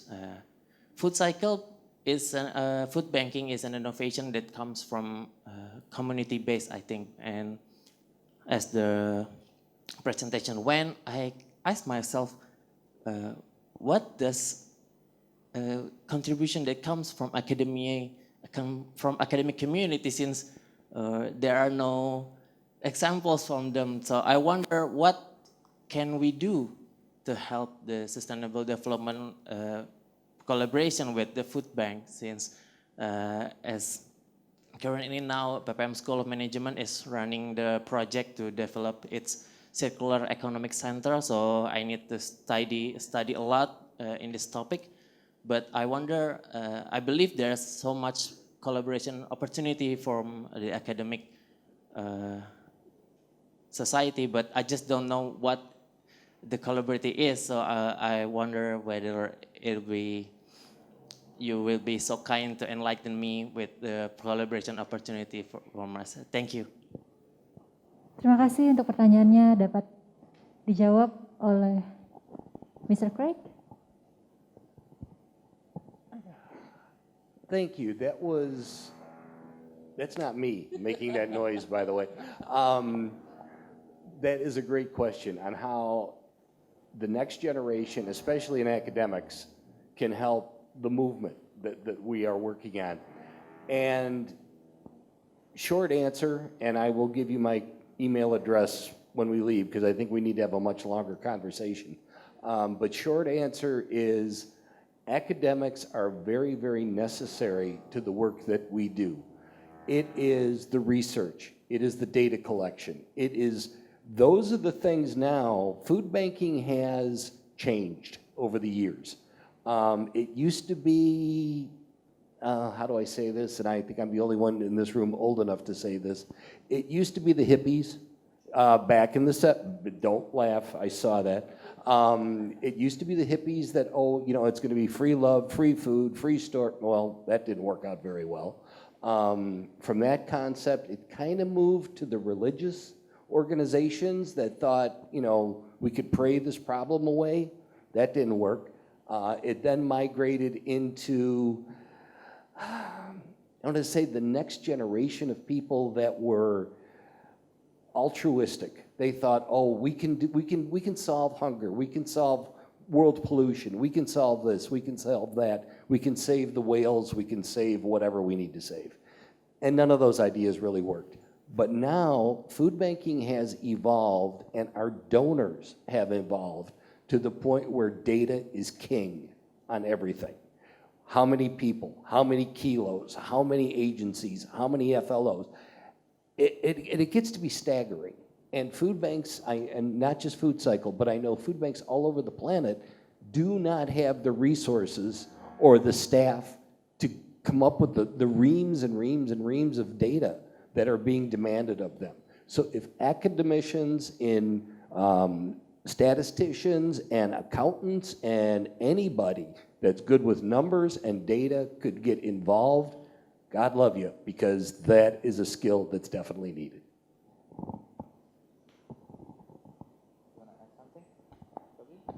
Oke, kalau Mas Bram kan bekerja di PPM School ya, of Management ya. Berarti dekat di Tugu Tani ya, daerah situ.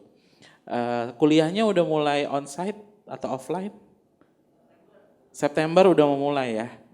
Nah, untuk praktikalnya kita mulai aja dengan jadi partner buat Food Cycle Point.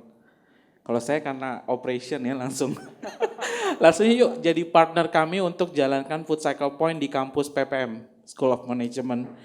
Nanti di situ akan ada penjelasan apa itu food cycle point, sehingga nanti banyak orang juga mulai ke-trigger ya, ingin tahu apa nih gerakan dari food bank ya, khususnya food cycle Indonesia.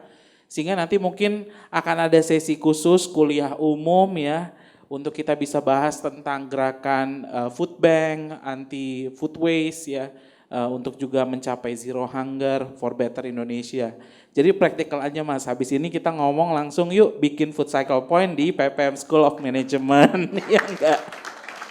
Gitu. Saya mau nambahin sedikit aja. I just want to add a little bit. Had a quick chat with Mas Brian. We are now actually quite confused about the numbers. Yeah, Mas. Where are we in our food waste? And another concern internally in food cycle, are we where are actually the hunger points in Indonesia? Yep. And what's the problem in that area? So that's I think can be a great contribution from academia to make sure that we know our numbers, so we know what we are aiming, because our target is zero food waste and zero hunger in Indonesia. But if we don't know the numbers, we can't aim, right? So if you guys can help us with fine tuning those numbers and make sure we aim right, that'll be a good collaboration. Thank you. Oke, baik. Terima kasih. Semoga bisa menjawab dan mendapatkan pencerahan ya, Mas Bram. Dan selanjutnya untuk Mas yang di depan, boleh diberikan mic. Baik. Thank you very much for the time. Yeah, I do agree about all of the things that you present before, because basically I'm quite close to food bank, but it's actually unfortunately is not in Indonesia. I tried one of food bank's products actually, and it was okay. But the things, yeah. First of all, okay, sorry. My name is Nurholik. I'm from manufacturers, Kalbe Nutritionals. So yeah, we don't have any supply from farmers, but we do have many maybe supply for the like almost expired, etc., but it still basically can be used still. But the thing is, I think it's also all of the concern about from most of the manufacturers that how can be so sure about the process in food banks that we are quite concerned about that our products will be really used for food banks, but not then resell again while it's quite close to the expiry date. There is our name there in the product, so basically if there is kind of a, how we call it, food fraud or something like that, the consequence will be in our part, because there is our name, there's our logo, etc., etc.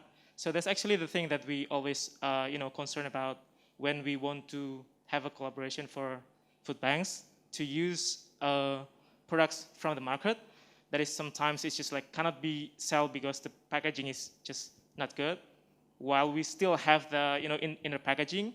So basically the product is still totally good, but then yeah, I don't know, like maybe in other countries or in the Netherlands or something like that, the governments already support quite a lot and make sure that there will no kind of something like if there is the how we call it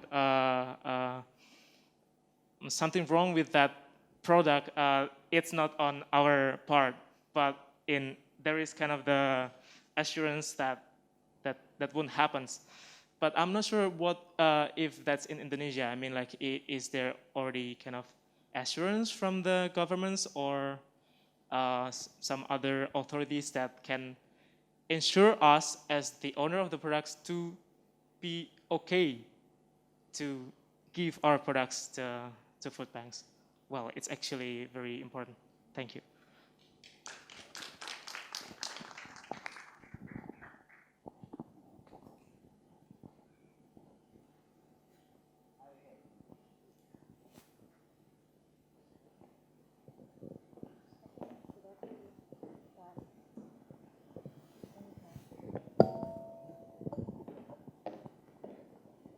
I think that's working now. Thank you very much.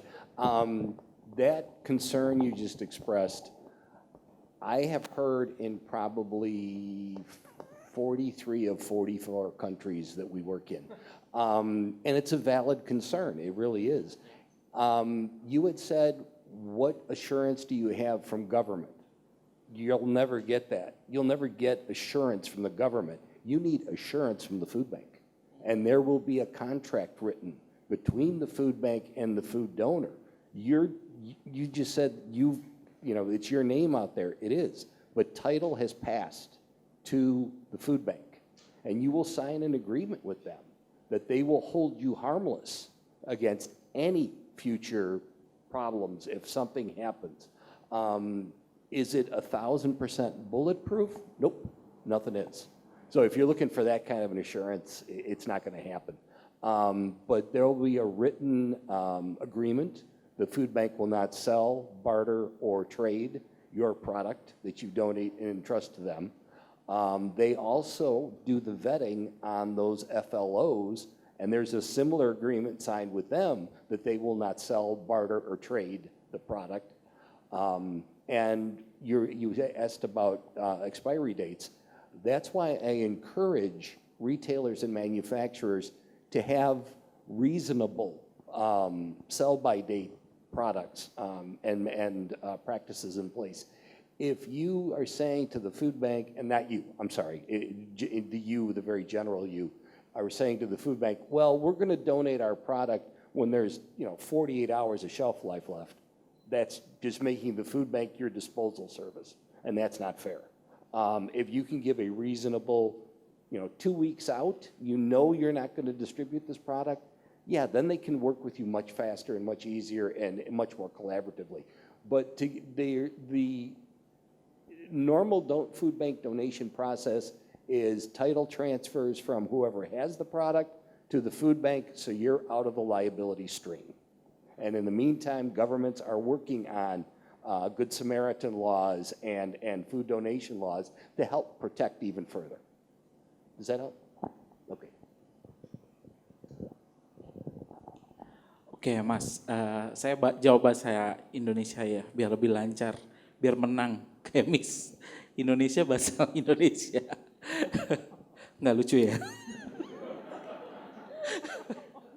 Ya, jadi tadi udah secara teori ya, kembali lagi saya praktikal aja karena kalau saya sedang pitching atau sedang prospek untuk menjadi donor di Food Cycle Indonesia itu pertanyaan yang sering banget diajukan. Jadi yang pasti pertama memang kita sedang berjuang nih bersama DPR, IBCSD juga untuk kita bisa punya kekuatan atau payung hukum ya untuk perkara ini. Tapi sebenarnya ini sama seperti kegiatan sosial di mana orang berdonasi ya. Jadi food donor kan, berdonasi gitu. Nah, donasi yang diberikan kepada Food Cycle Indonesia ada program-programnya.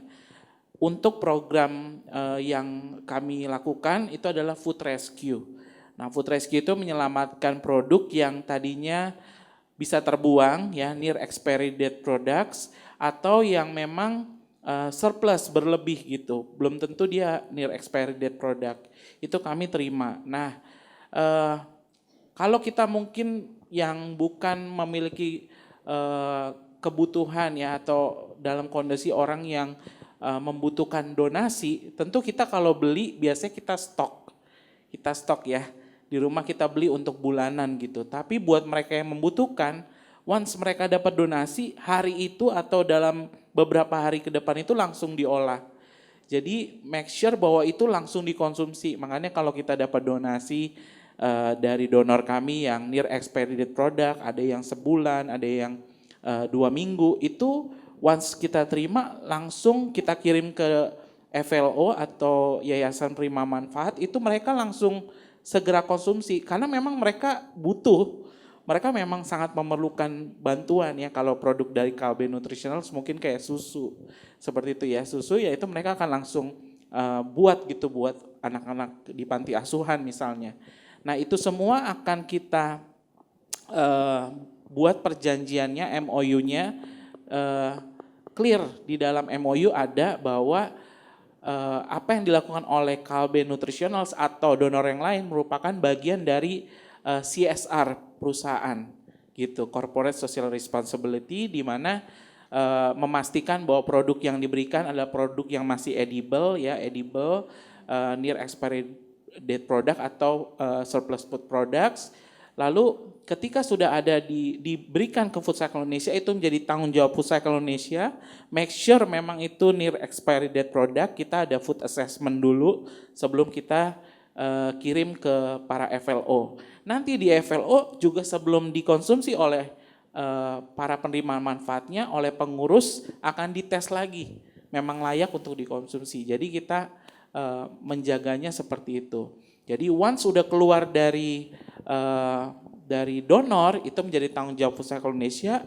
Ketika Food Cycle Indonesia sudah berikan ke FLO, itu menjadi tanggung jawab FLO. Jadi ada MOU antara Food Cycle Indonesia dengan donor, ada MOU antara Food Cycle Indonesia dengan FLO. Seperti itu, Mas. Semoga bisa menjawab. Maaf nambahin dikit. Itu valid concern banget. Saya pakai bahasa Indonesia ya. Jadi memang itu dari garis besar tadi Craig udah bilang, ke Cogi juga ada agreement in writing gitu. Cuma even kita Food Cycle tuh take a step further, kita tuh pengen avoid. Kita nggak mau sampai sudah terjadi, oh ternyata dijual gitu atau dibuang oleh penerima manfaat. Maka dari itu untuk mencegah itu yang kita lakukan apa? Food Cycle itu kalau bagi makanan itu di-allocate. Jadi kita hitung based on berapa banyak orang di agency atau di FLO tersebut, kita berusaha memberikan tuh cukup. Jadi nggak kurang dan nggak terlalu banyak gitu, excessively banyak. Itu yang menjadi PR kita.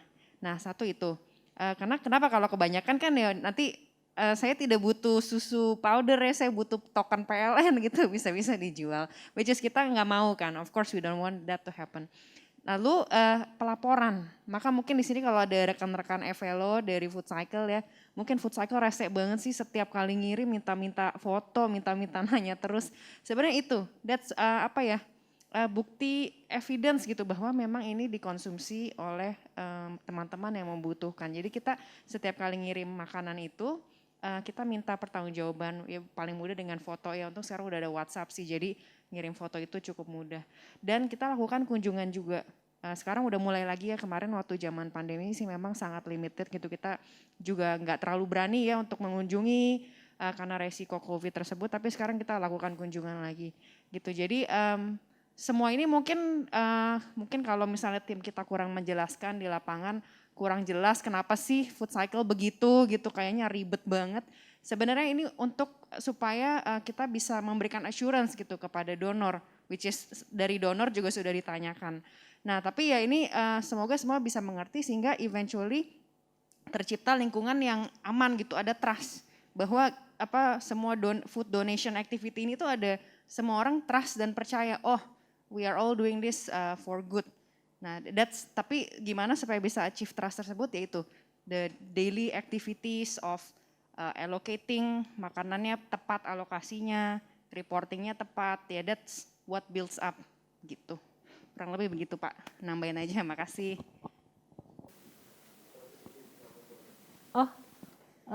Boleh, kalau hanya menambahkan boleh, sebentar ya. Mungkin boleh dioper Mas ke depan mic-nya. Baik, terima kasih Pak Sumadi. Perkenalkan, saya Taufik dari Nara Kreatif.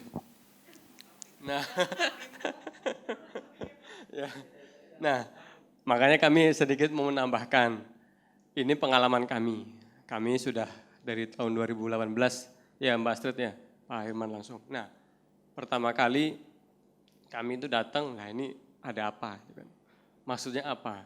Sampai didatengin, terus kemudian kita benar-benar di training, bagaimana cara kemudian kita pas makanan datang, apakah makanan ini masih layakkah? Lalu kemudian tolong Mas benar-benar dipastikan, jangan sampai kemudian makanan ini sudah tidak layak. Sampai waktu itu pun nggak tahu itu di tahun berapa kita didatangkan, kalau nggak salah ada acara momen seminar atau acara pesta gitu di salah satu hotel yang katanya di schedule, ya kan. Nah, makanannya sudah jadi, didatangkanlah ke situ semuanya. Kita mendapatkan luar biasa kurang lebih 1,5 kintal makanan sudah siap saji semuanya. Itu kita pernah merasakan juga. Jadi dari tadi luar biasa banget perkembangan ataupun perjalanannya sini food cycle ini, kami sangat bersyukur.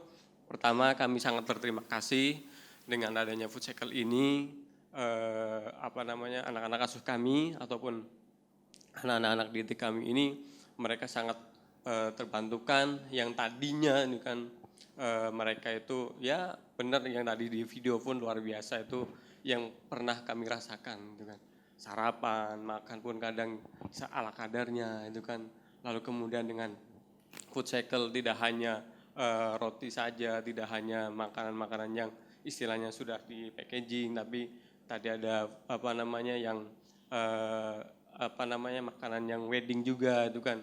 Nah, itu membuat kami merasakan hadirnya food cycle ini luar biasa, ya kan. Terima kasih. Dan ini ini kami merasakan langsung. Ada datanya di kami itu kan. Ini formnya Mas, ketika datang di checklist ya layak apa enggak. Terus Mas ini kondisinya seperti apa. Sampai ditanya Mas, kalau ada enggak tempat penyimpanan itu kan. Nah, kita pun akhirnya kalaupun tidak habis di waktu itu kita punya ada warga binaan yang akhirnya kita coba langsung disalurkan. Jadi perkara kemudian tadi ada tanda kutip harus dijual, itu pun kita nggak melakukan itu sama sekali, dan tolong jangan dilakukan juga itu kan, karena itu ada tanggung jawab tersendiri ya kan, karena ini orang memberikan untuk kebaikan, bukan untuk dimanfaatkan ke hal-hal seperti itu. Nah, itulah yang membuat kami itu kami harus bertanggung jawab untuk menyelesaikan semuanya. Datangnya sampai waktu itu datang kalau nggak salah yang wedding itu ya Mbak ya, itu malam kadang jam 12, bahkan jam 1, jam 2 datang. Kami siap terima. Paginya kita salurkan langsung buat sarapan semuanya. Itu luar biasa. Terima kasih Mbak Astrid. Terima kasih Pak untuk testimoninya. Dan juga ya yang sering ini Mbak Yulia juga kan. Luar biasa. Ya, kami senang itu kan di artinya ditanya Mas sudah di ini belum, mana ini. Itu yang membuat luar biasa. Iya.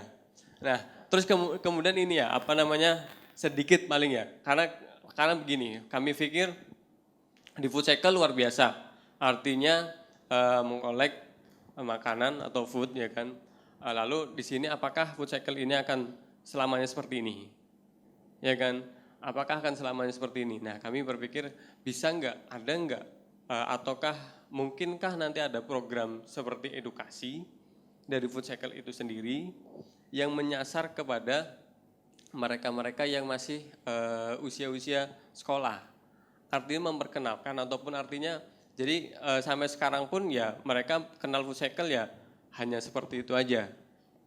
Tidak lebih kepada artinya lebih ke mengakar lagi ataupun lebih kayak jadi sebuah mindset yang benar-benar mereka pahami bahwa yuk kita harus istilahnya itu tidak food cycle mentransfer si foodnya saja, tapi mindsetnya food cycle bisa ditanamkan ke anak-anak, ya kan? Jadi kayak semangatnya si volunteer di food cycle ini kan luar biasa.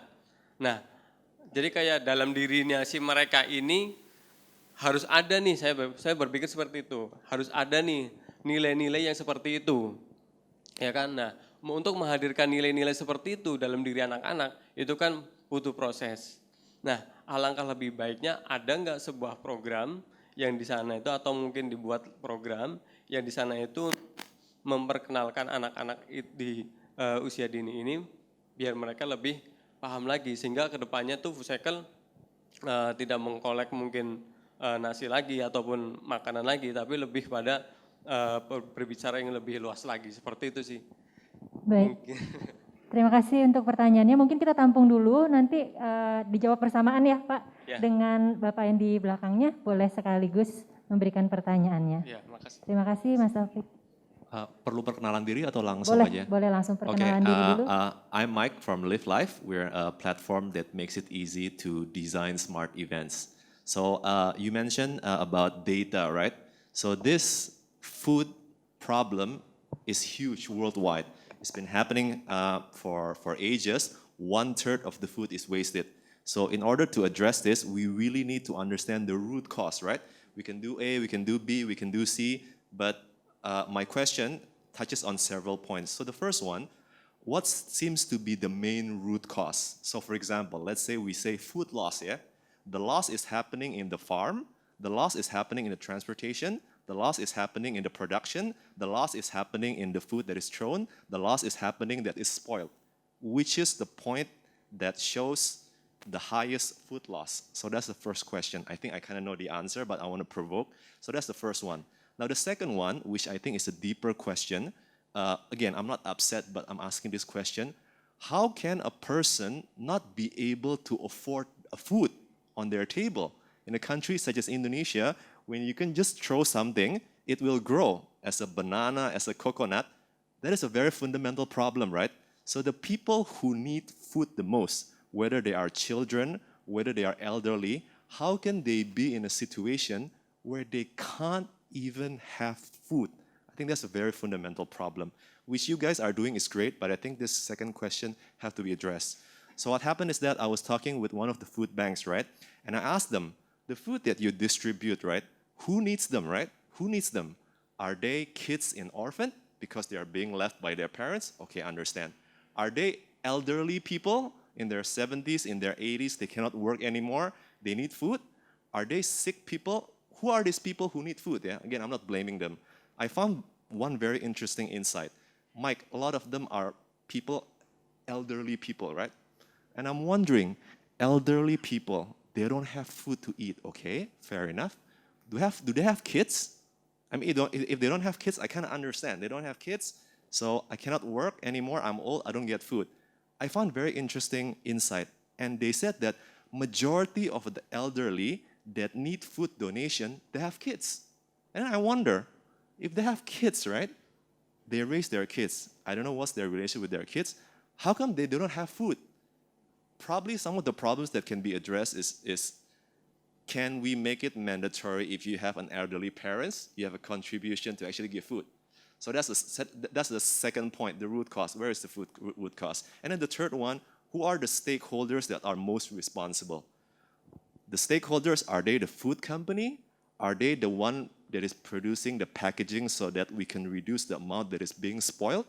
Or are they the ones that are actually doing the supermarket selection or the product so that those products can be sent to food cycle to be processed? And last but not least, I really like your comment. The gist of it, I don't think it's a sustainable solution to keep on giving people food. I'm not saying you guys are not doing a great thing. You guys are doing fabulous things. But there are some people who have mentality, okay, I'm gonna get food. I'm gonna get food. I'm gonna get food. I don't have to work. So instilling the mindset that, hey, we're giving you food temporarily so that you can stand up on your own. So I think knowledge has to come together with the food giving. Again, I'm not blaming anyone here, because I know there are some people that their mindset is just, I'll just ask for another food. I'll just ask for another food. I'll just ask another food. So I think those are some of the, again, this is like a challenge question, provoking question, right, that needs to be addressed. But I want to ask your opinion, because you've seen a lot of these cases in different countries, and the ladies and gentlemen out there, thank you.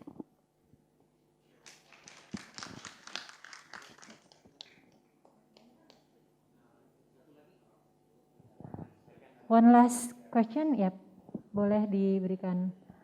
Oh, iya, mohon maaf ya. Ya, silakan. Ya, halo, saya Faisal dari Aksata Pangan. Perkenalan sedikit, jadi yang produsen mungkin kalau mau ngasih kartu nama boleh. Sekalian promo mas kan operasional ya. Oke, pertanyaan pertama saya adalah, untuk menciptakan sebuah gotong royong untuk gerakan food bank ini, apa sih rencana jangka menengah dan jangka panjang dari food cycle sendiri sebagai penggerak awal dari rencana ini? Karena kan jangka pendek kita udah ngeliat nih kerjasama dengan berbagai macam FLO dan food bank. And pertanyaan kedua, the second question is for Craig. It's the most important one. When you come to visit us. Okay, that's for me, thank you. Halo, saya Faisal dari Aksata Pangan. Perkenalan sedikit, jadi yang produsen mungkin kalau mau ngasih kartu nama boleh. Sekalian promo mas kan operasional ya. Oke, pertanyaan pertama saya adalah untuk menciptakan sebuah gotong royong untuk gerakan food bank ini, apa sih rencana jangka menengah dan jangka panjang dari food cycle sendiri sebagai penggerak awal dari rencana ini? Karena kan jangka pendek kita udah ngeliat nih kerjasama dengan berbagai macam FLO dan food bank. And pertanyaan kedua, the second question is for Craig. It's the most important one. When you come to visit us. Okay, that's for me. Thank you.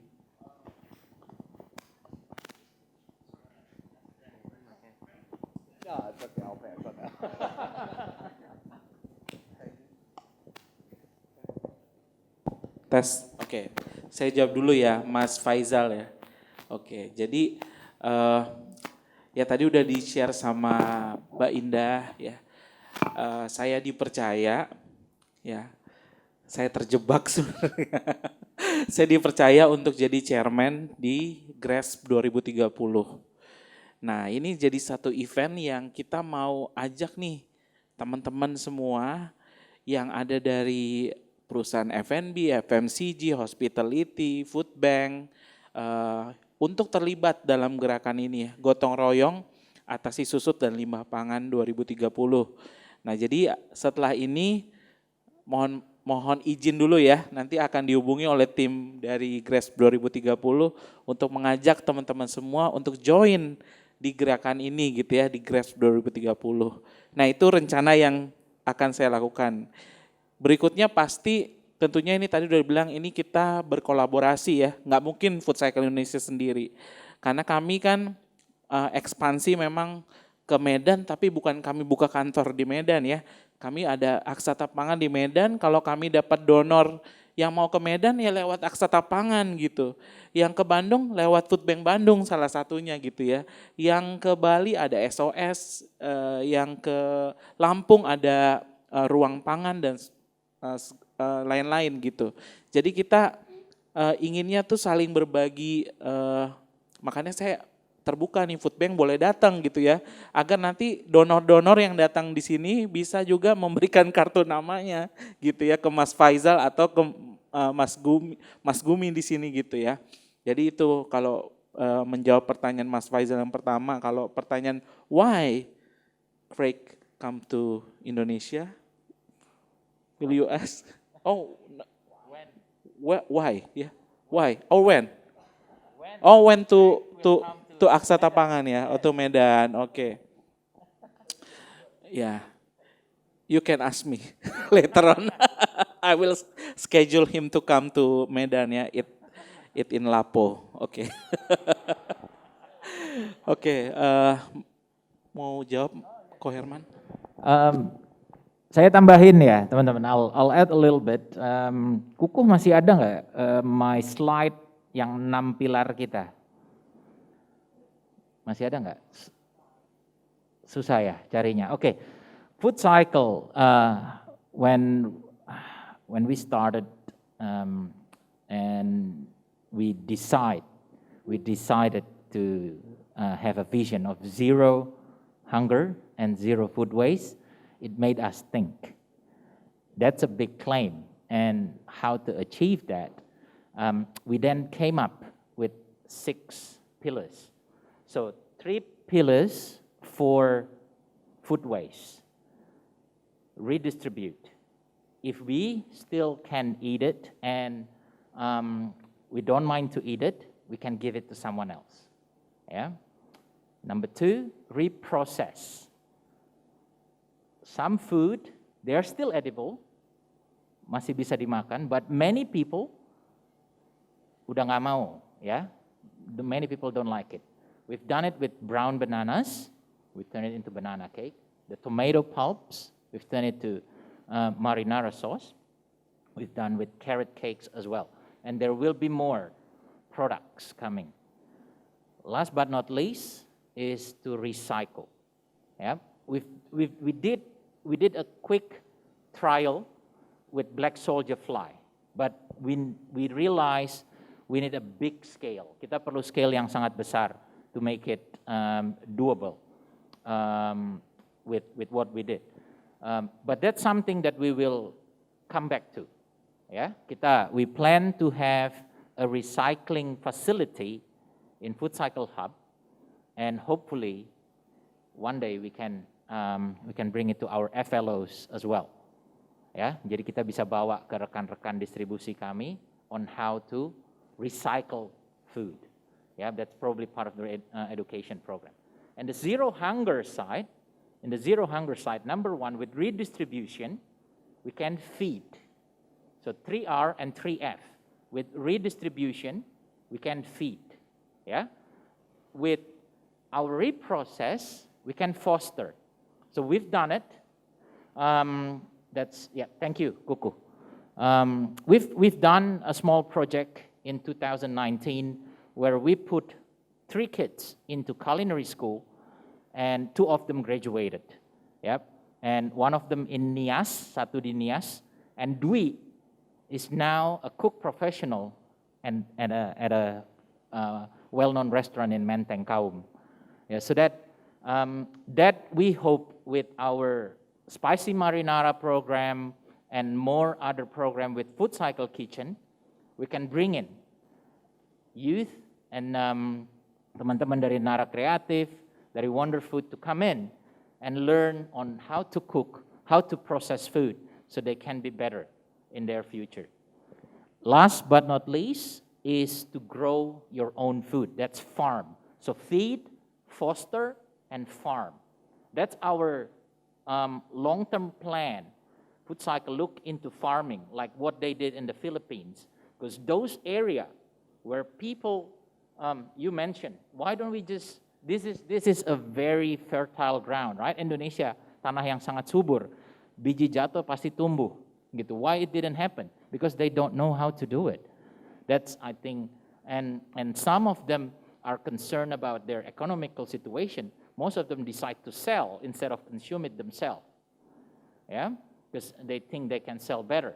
But the problem probably the logistic issues, the marketing issues that they couldn't encounter. So with the grow your own food program, one day we can probably teach them on how to grow better food with more educations, technologies, and also teach them on how to market properly. That's still a long-term project for Food Cycle, but we do look at that. I hope it answers some of the questions. Thank you. Tambahkan sedikit ya buat pertanyaannya Mike. Jadi ini sekaligus tadi dari Mas Taufik Nara Kreatif ya, bahwa kami tuh udah mulai nih ya diajak untuk kolaborasi dengan sekolah-sekolah. Di sini ada dari sekolah Cita Buana ya. Nah, boleh berdiri Mbak? Ya, nah ini ya, kita udah kerjasama dengan sekolah Cita Buana ya untuk ngajakin anak-anak sekolah mengerti 6 pilar dari Food Cycle Indonesia gitu. Makasih Mbak udah hadir. Berharap habis ini ya, karena pandemi udah semakin pulih ya, semakin baik ya. Kita nggak mau lagi masuk ke pandemi berikutnya. Jadi maunya kita bisa gerak nih, bisa jalan lebih luas lagi ya. Bahkan kemarin sempat dengan salah satu donor ya, dia bilang, Mas kita mau promosi ya, mau educate sekolah-sekolah dan kampus di sekitar mereka untuk gerakan Food Cycle Point. Nih ngajakin orang untuk berdonasi, tapi saya bilang jangan hanya Food Cycle Point, tapi tentang 6 pilar dari Food Cycle Indonesia ya, untuk yang zero hunger and zero food waste, kita bisa educate orang gitu dari sejak mereka sekolah. Tadi juga menjawab yang PPM juga ya, sebenarnya bukan hanya anak-anak gitu, tapi juga orang-orang yang sudah bertumbuh remaja, dewasa, mereka juga perlu dieducate agar pertama mungkin hal yang simpel dulu. Kita punya campaign makan bijaksana gitu ya, untuk mereka tidak jadi food waster, personal atau rumah tangga gitu. Lalu berikutnya akan ke lingkungan sekitar mereka, ke komunitas mereka. Harapannya itu menyebar luas. Jadi gerakan food bank ini menurut saya kita nggak cukup hanya melakukan apa yang saat ini food cycle selama 5 tahun terakhir lakukan. Masih banyak PR, kalau kata Ko Herman, PR-nya food cycle itu masih banyak ya, kita masih baby nih, masih 5 tahun, ya balita lah ya. Enggak deh, 5 tahun ya. Udah, kalau balita kan bawah 5 tahun, ini udah 5 tahun gitu ya. Jadi udah mau masuk SD gitu. Nah, tentunya banyak hal yang perlu kita lakukan bersama. Mungkin menjawab juga pertanyaan Mike ya, di mana sih yang paling berperan untuk food waste, untuk apa ya, yang bertanggung jawab? Everyone. Semua bertanggung jawab. Jadi kita nggak bisa blaming government aja, nggak bisa blaming manufacturers ataupun masyarakat. Semua juga punya tanggung jawabnya masing-masing. Jadi that's why kita nggak bisa kerja sendiri nih Food Cycle Indonesia, karena kayak sedikit sekali yang bisa kita lakukan kalau hanya Food Cycle Indonesia. That's why di sini dibilangkan power of collaboration gitu. Namanya berat ya, Food Cycle Indonesia. Jadi kita bawa nama Indonesia itu, saya cerita sama Craig ya, I just told Craig that Indonesia is big country. It's like US, but we have islands, many islands, and we're now only in Jakarta and the program already in Java, Bali, and Sumatra. But Indonesia is so big, we cannot do it alone. We need all of you guys. Itu. Thank you. I'm going to address a couple of things here, hopefully very quickly. I apologize if I get too wordy. When am I coming to visit? We need to talk about that. Okay. And was it Mike? Okay. I'm going to say something controversial, and either Astrid's going to hate me for the rest of her life, or Herman will never have me back in Jakarta again. I know there's people here from various government entities. There are people here of faith, and I apologize in advance. But one absolute has been proven over many, many years of why there's hunger. It's a failure of government. It's a failure of organized religion. Because every government has a responsibility to take care of the citizenry, and every organized religion has it in their tenet somewhere to care for their brothers and sisters. So that's where the breakdown starts, okay? And it doesn't alleviate blame from all the other points that you brought up. We're all to blame for this, okay? It's generational. You had said about the elderly, and I'm really glad you went all the way to 70. If you would have said 60, I would have been very angry with you. But being elderly has changed across the world. It's generational poverty now. My grandparents, and this is not just in the US, my grandparents were part of what we termed the Great Generation. They could take care of anything. They took care of world wars and came out the other side of the tunnel victorious. We've gotten away from that. My generation then stepped away a little bit, went, yeah, you know what? I know Grandma and Grandpa and my parents worked really, really hard. I don't want to work that hard. I saw them putting in, you know, the factory jobs for 18 hours a day, 16 hours a day, really doing hard labor. We got away from that. We automated. We wanted machines that could do the work for us. We got lazy. And the next generation has even gotten a little lazier. So why are there elderly people who cannot feed themselves? Chances are because there's also the possibility they're raising their own grandchildren now because their children left home, made babies, had nothing to do with them, gave them back to grandma and grandpa. There's so many reasons, and maybe that's where academia can come back into this equation and start looking at what societal breakdowns have happened. There's no reason why anyone should go hungry, and you're absolutely right. there's always that possibility of creating dependency on the charity food system. The US has done several studies. The University of California in Berkeley did an extensive study a few years ago about why people are homeless and what resources are available to them. And many of those interviews they did with the homeless in California had to deal with, well, where do you get food?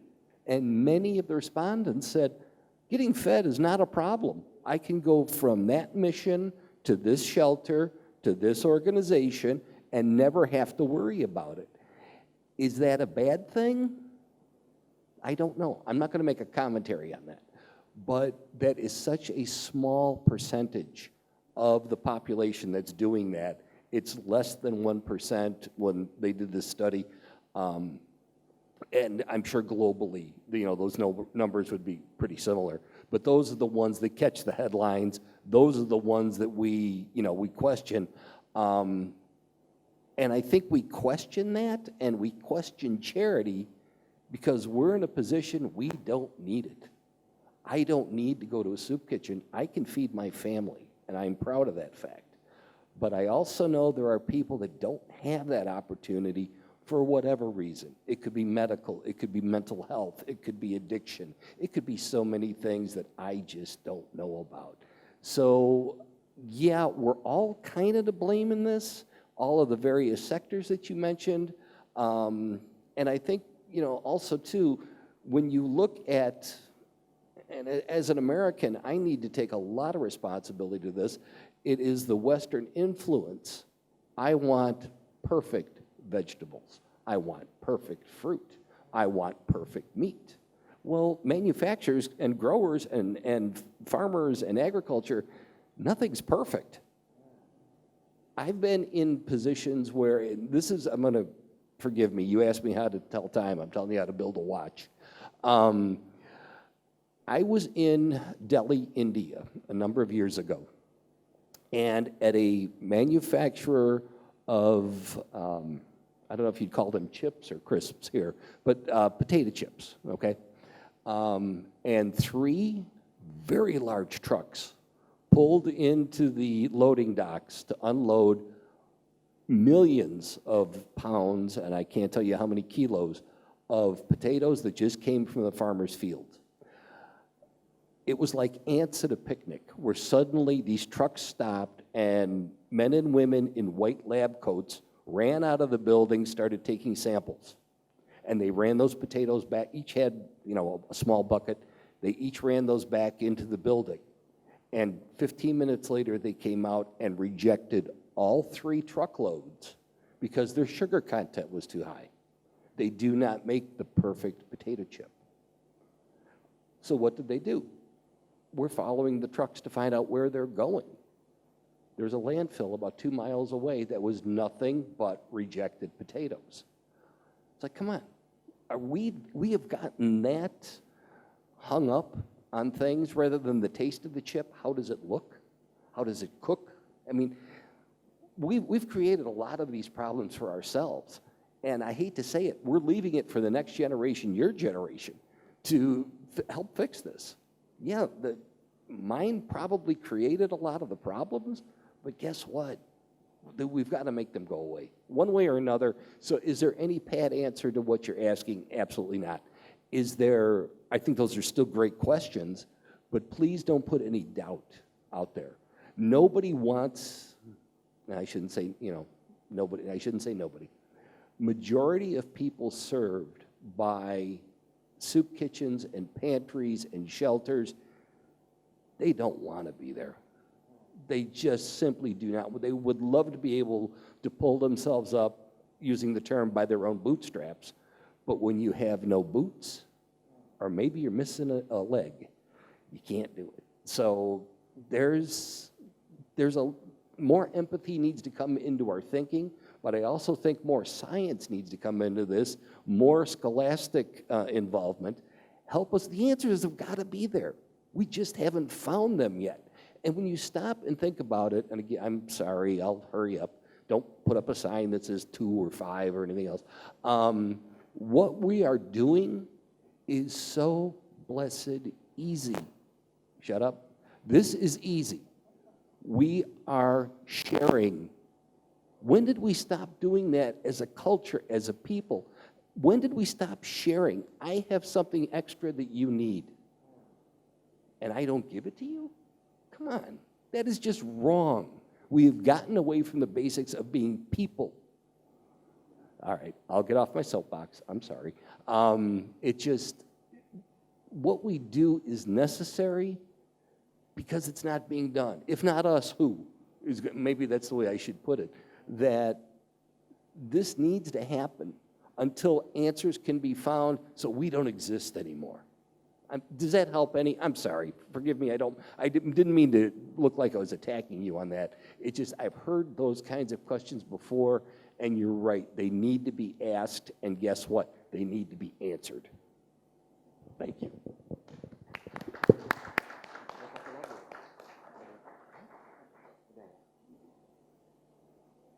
Baik, jawaban Mr. Craig menjadi penutup dalam sesi ini, dan tadi ada total 5 pertanyaan, betul?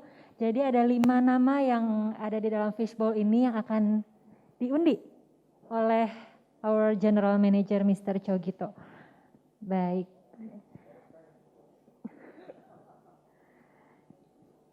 Jadi nama yang akan didapat ini beruntung mendapatkan voucher menginap di Hotel 101 Urban Jakarta Tamrin. Jangan lupa untuk memfollow 101 Jakarta Tamrin ya, Bapak Ibu.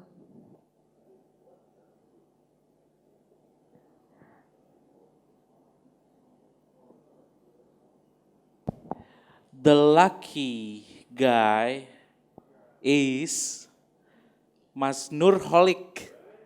Ya, Mas Nurholik. Selamat.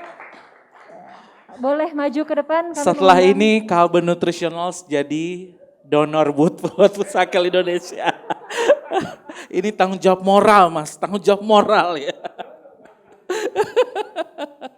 Iya, tolong dicatat ya Randy ya, Mita, tolong dicatat. Salam buat Pak Arif ya. Mungkin bisa diserahkan langsung oleh Kak Cogi.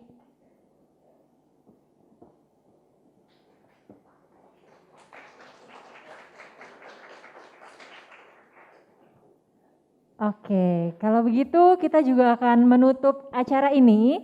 Saya ingin mengingatkan bahwa nanti saat pulang akan ada goodie bag dan di dalamnya juga ada voucher spicy marinara yang Bapak Ibu bisa order melalui Tokopedia, dan di situ adalah voucher buy one get one.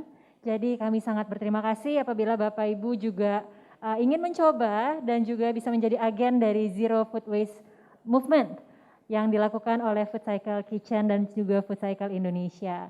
Kalau begitu kami juga mengucapkan terima kasih banyak untuk seluruh tamu hadirin yang telah bersedia hadir, dan mungkin akan dinantikan ini ke depannya kolaborasi-kolaborasi yang tidak terduga begitu ya, tercipta dalam acara ini. Kami mengucapkan terima kasih banyak untuk IBCSD, untuk GAPMI, Filantropi Indonesia, dan sekali lagi seluruh tamu undangan hadir, dan juga untuk seluruh speaker yang telah berbicara pada hari ini. Terima kasih banyak. Kalau begitu saya juga terakhir ingin mengucapkan terima kasih banyak untuk tim panitia Food Cycle yang telah mensukseskan acara. Boleh tepuk tangannya, tanpa mereka acara ini tidak dapat berjalan sebaik ini. Terima kasih banyak. Kalau begitu saya Natasha Manuela pamit undur diri. See you next time on the next event.